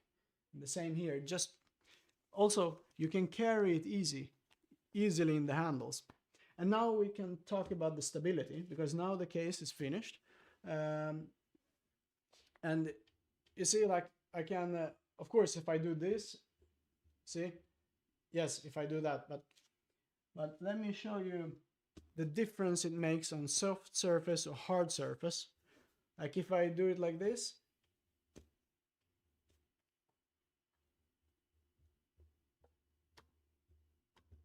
sure, your PC will, but don't hit your PC. It's, I think David put it good, like if you bump into your table or you move your table a bit, it's not a big issue, but or maybe if you move your table, you should put it down, like this instead. But for regular use, I think it's totally fine. But of course, if you have like children that can access the case when it's like this, I'd be very careful. They can definitely knock it over. Maybe it goes on to them, and this is heavy now. It's like, I don't know, it's probably like at least like 7 kilos or something. So yeah, that's not good. If you have like a cat, that I know, like a lot of small form factor, a lot of people in the small form factor, they have cats. So I don't know, maybe a cat will like knock it down. A cat is fast, so it will not fall on the cat, I don't think, but it can definitely, like, your cat can probably, I don't know how strong a cat is. I've never like tested a cat with a Newton meter. Maybe it's very strong cat, but I'm not sure. Anyways, if you have a cat, let's not do this. Let's be careful with the handles then. But the handles, as their name suggests, um, 5 corgis. Oh, corgis are funniest dogs in the world. But also, they are pretty short. I do not think they will jump up on the table. But yeah, I mean, for for adult use, like if you're an adult, you probably have nothing to worry about. I mean, I think it's, it's decently stable. If you put it on something soft, though, now it's insane. Like, look, it's like, oof, this is not good. Not good at all. But, I mean, you see how much it swings around? Like, even if I do just taps like this. I'll try to do the same force. Very hard to, not to do exactly the same. But if I do this, but I take it here.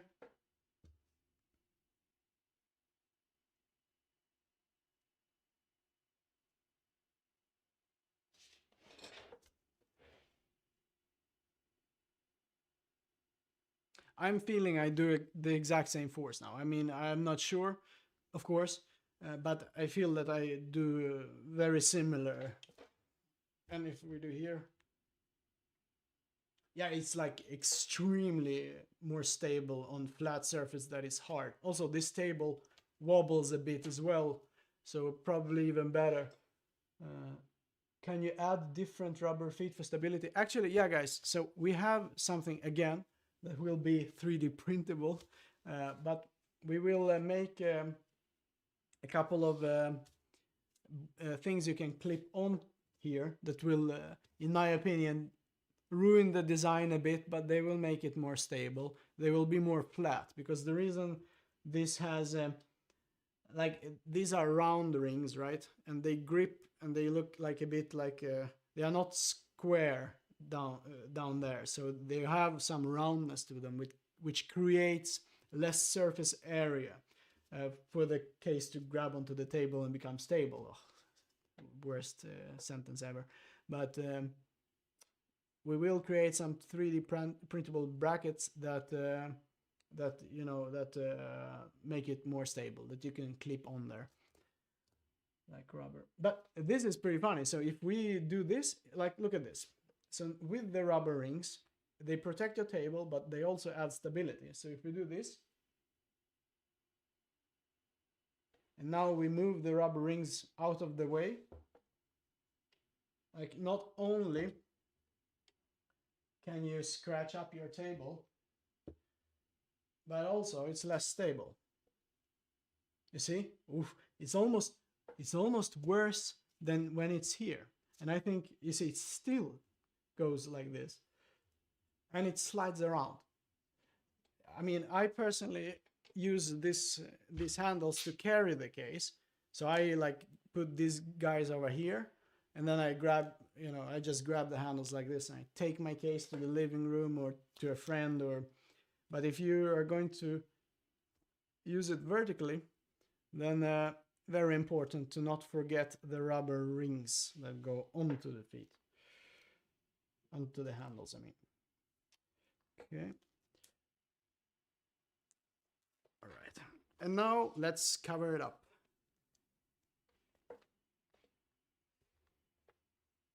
Let's see, where's the shell?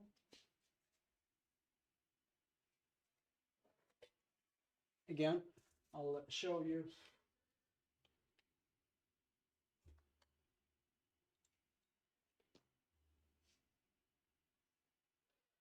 Yeah, really important to have that third GPU mounting thing, because as you can see, it does really tend to get loose. Okay, let's unlock it.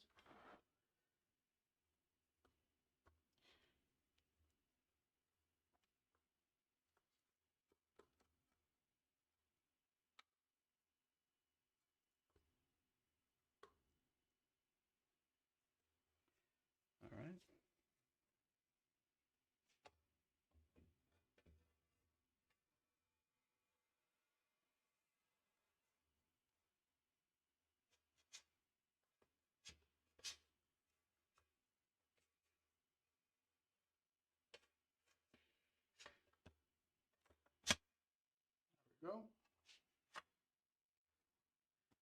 our NANOQ R is complete.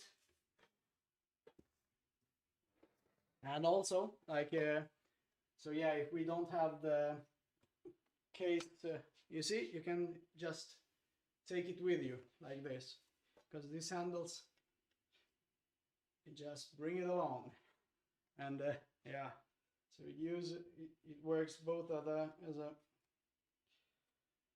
I can't. And let's do that. Where's the power plug?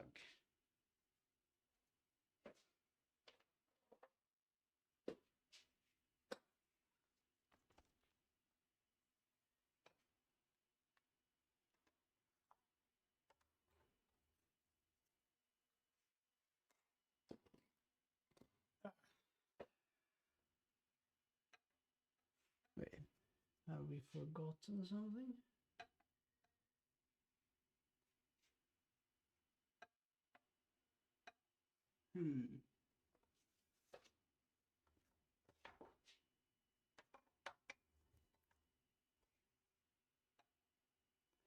I think we may have forgotten to plug something in. Let's see.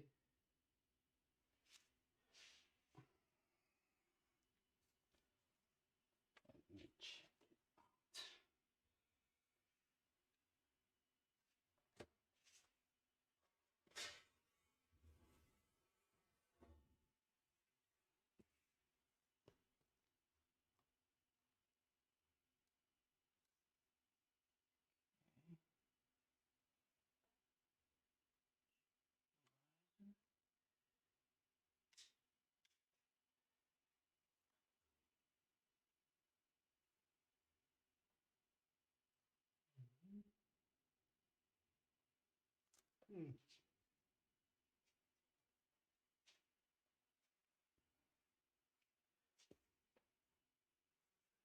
Have I forgotten something is the question.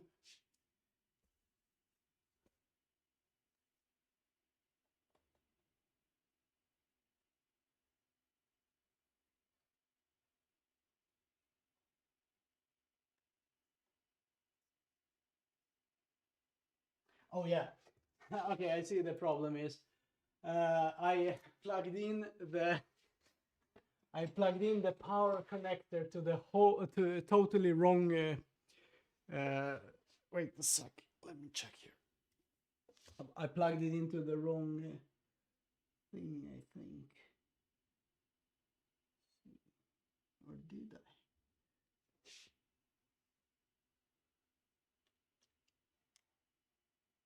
Let me just Google where the PVR connector should go. Just a second. PVR.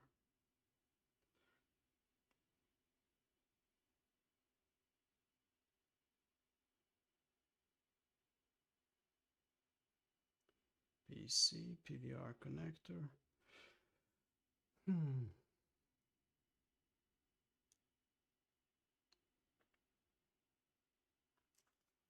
Front panel connectors PC. Why can't I get the image? Here it is. Okay, power thing. What was right?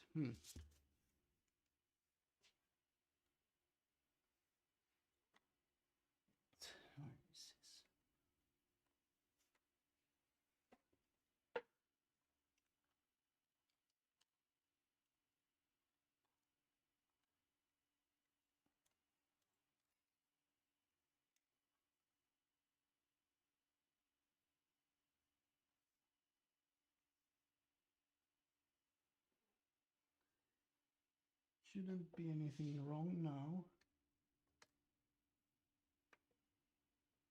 Okay, let's try again.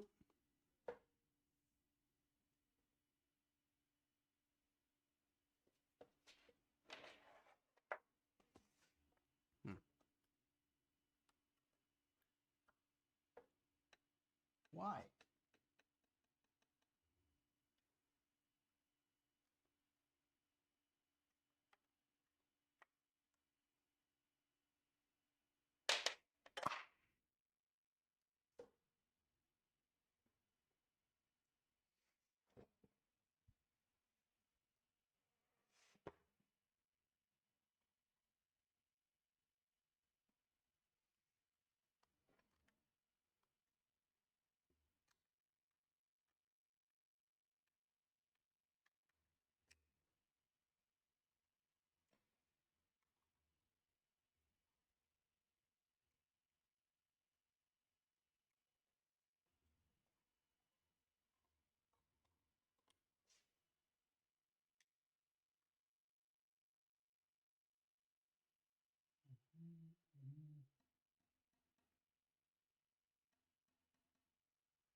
Strange. What if we manually, just have to check if we manually do this.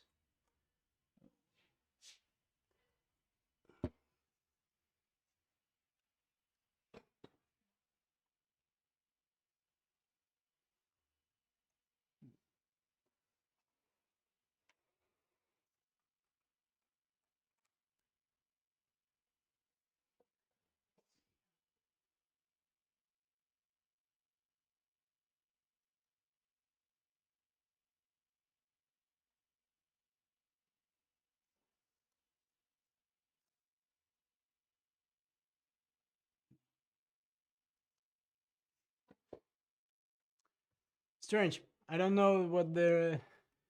I don't know why it does not start. I don't know if I've forgotten to plug something in. Or... Ah, wait. Now it was turned off. Oh God. Wait a second.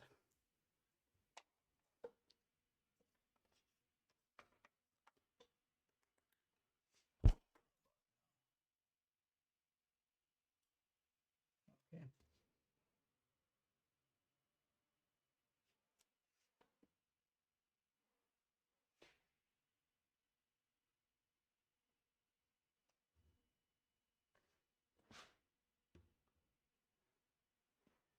Okay, it seems to be alive now.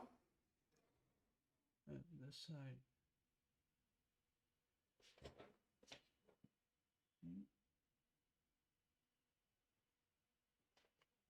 Seems to be working.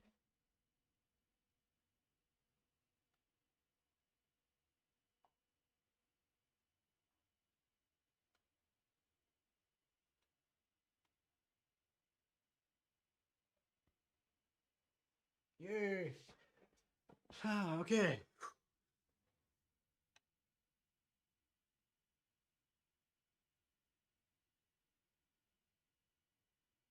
Ah, okay. Now I see what the issue is. So, I see. Okay. So this is good to know. Thing is, when I originally disassembled the cases, I accidentally broke one of the power buttons, and it was this power button right here.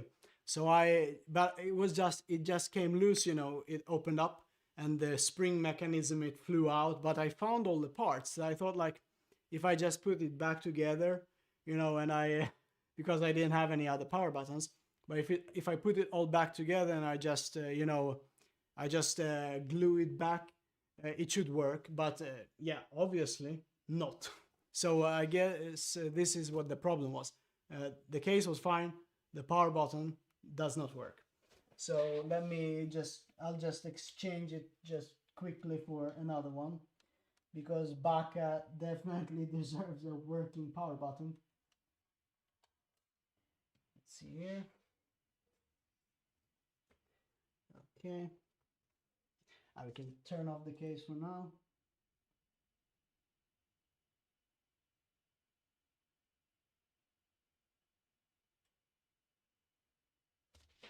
Okay.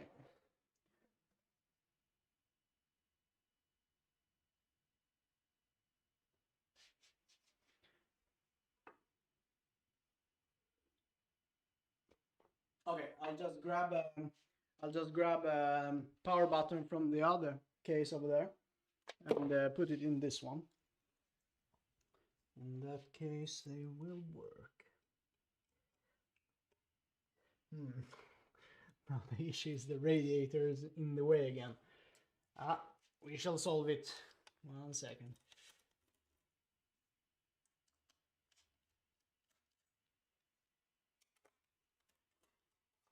Also, if you want to use the case vertically, I suggest you grab yourself a 90-degree power cable like this, because it's a lot easier to have the case in vertical orientation with that. Otherwise, the power plug will be really bent.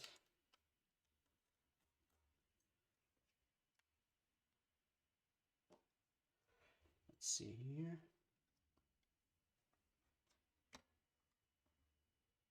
Now I can access the power button.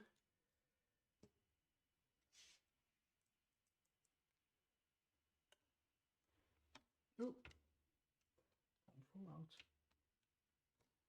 Ah. Okay, it'll be fine.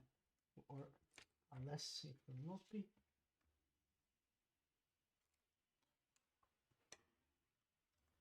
It's just okay. How to not build a PC. But we must have a new power button.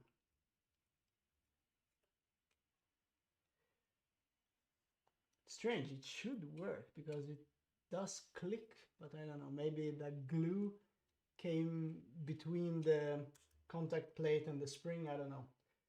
In any case, the button does not work.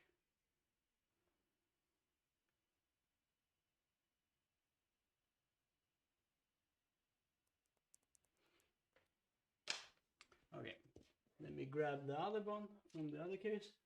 This is why the power button on motherboards are great. True, true.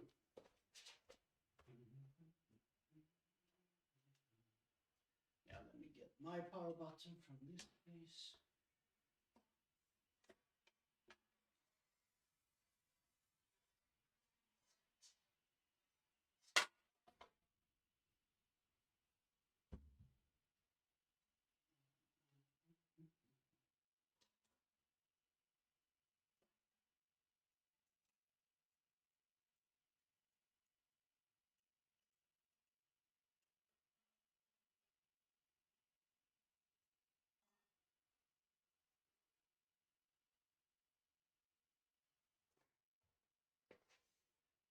All right.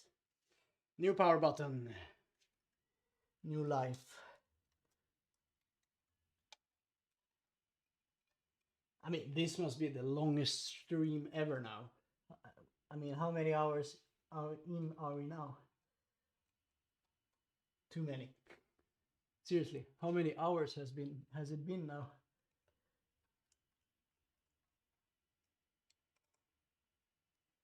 All right. Put the radiator back.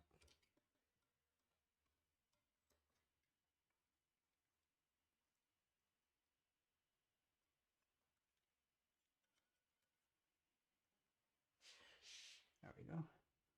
3 hours 50 minutes. Damn. That's a long time.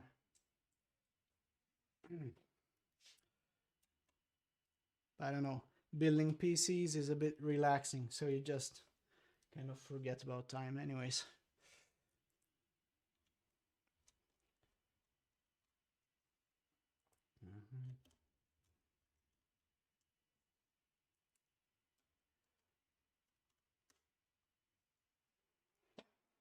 Oh, I think the case is finally finished now.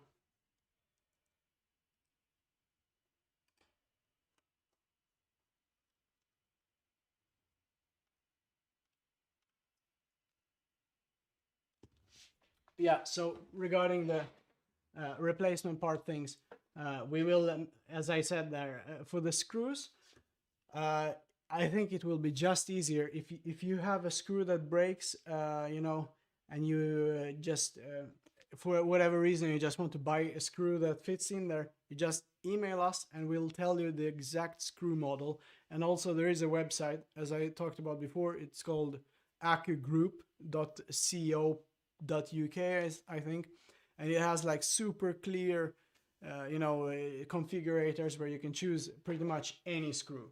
And we only use standard screws, so you will be able to find them on there. We will link you the exact screw. So regarding the power buttons, I mean, we will make, as I said, a bunch of replacement parts in the beginning of the batch.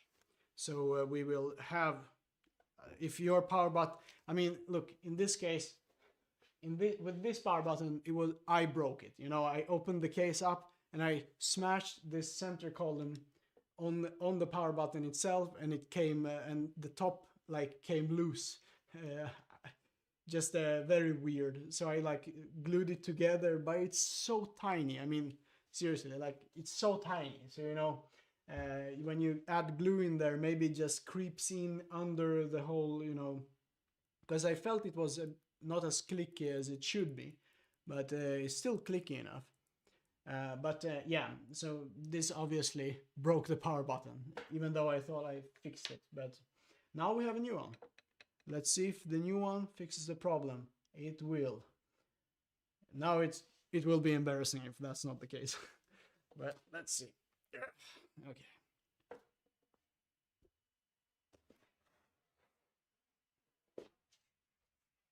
Where is the shell?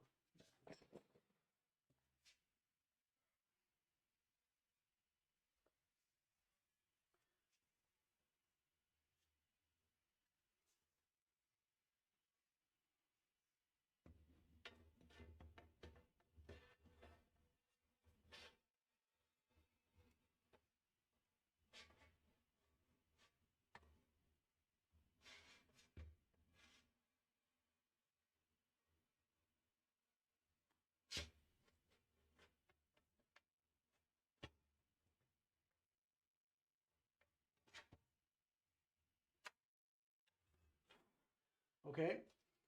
Moment of truth.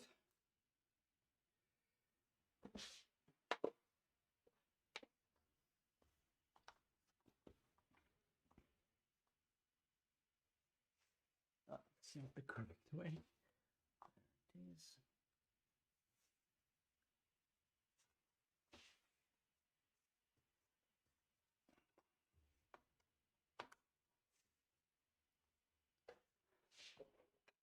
Please don't tell me I didn't switch on the... Why? Didn't I connect the power button or something? Oh my god. Okay, this is some pretty epic fail. I have not connected the power button to the motherboard. So here we go. If you haven't seen how to open the case like 20 times, I have by now demonstrated it.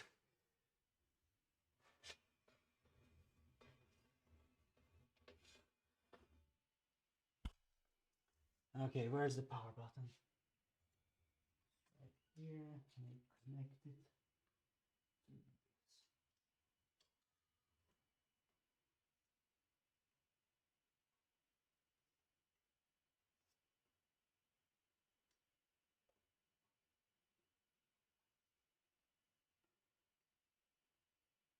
Okay.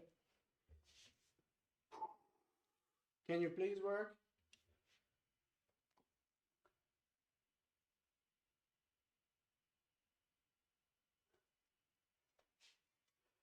Somebody asked me how high I am.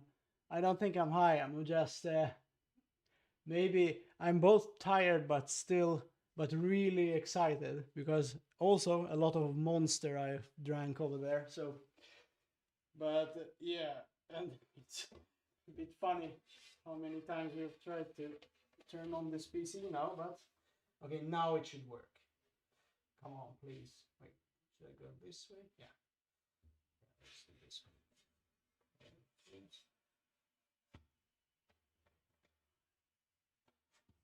Okay. Oh, there we go. It's on.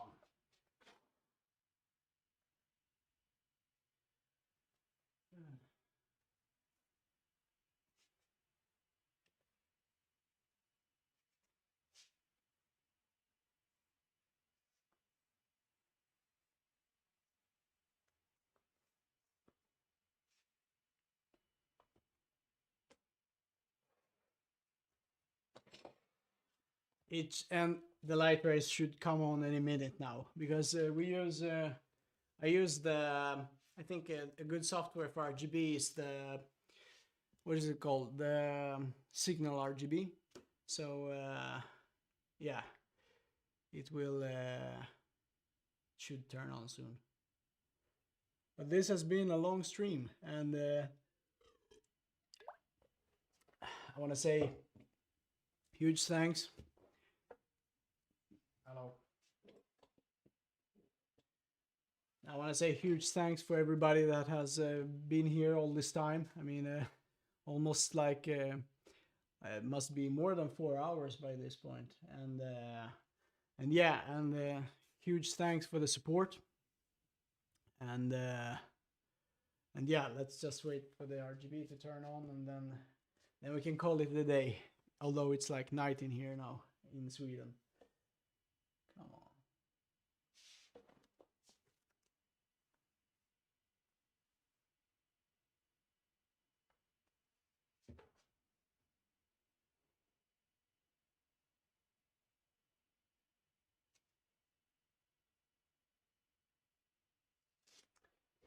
Yeah.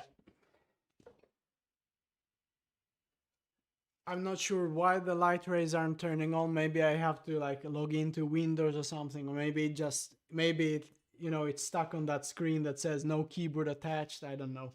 But yeah, in any case, huge thanks to you guys for sticking with me so long. And yeah, I hope you had fun. I hope you know something more about the NANOQ, and stay tuned for more reviews that will be coming in the following in the weeks that are following this video.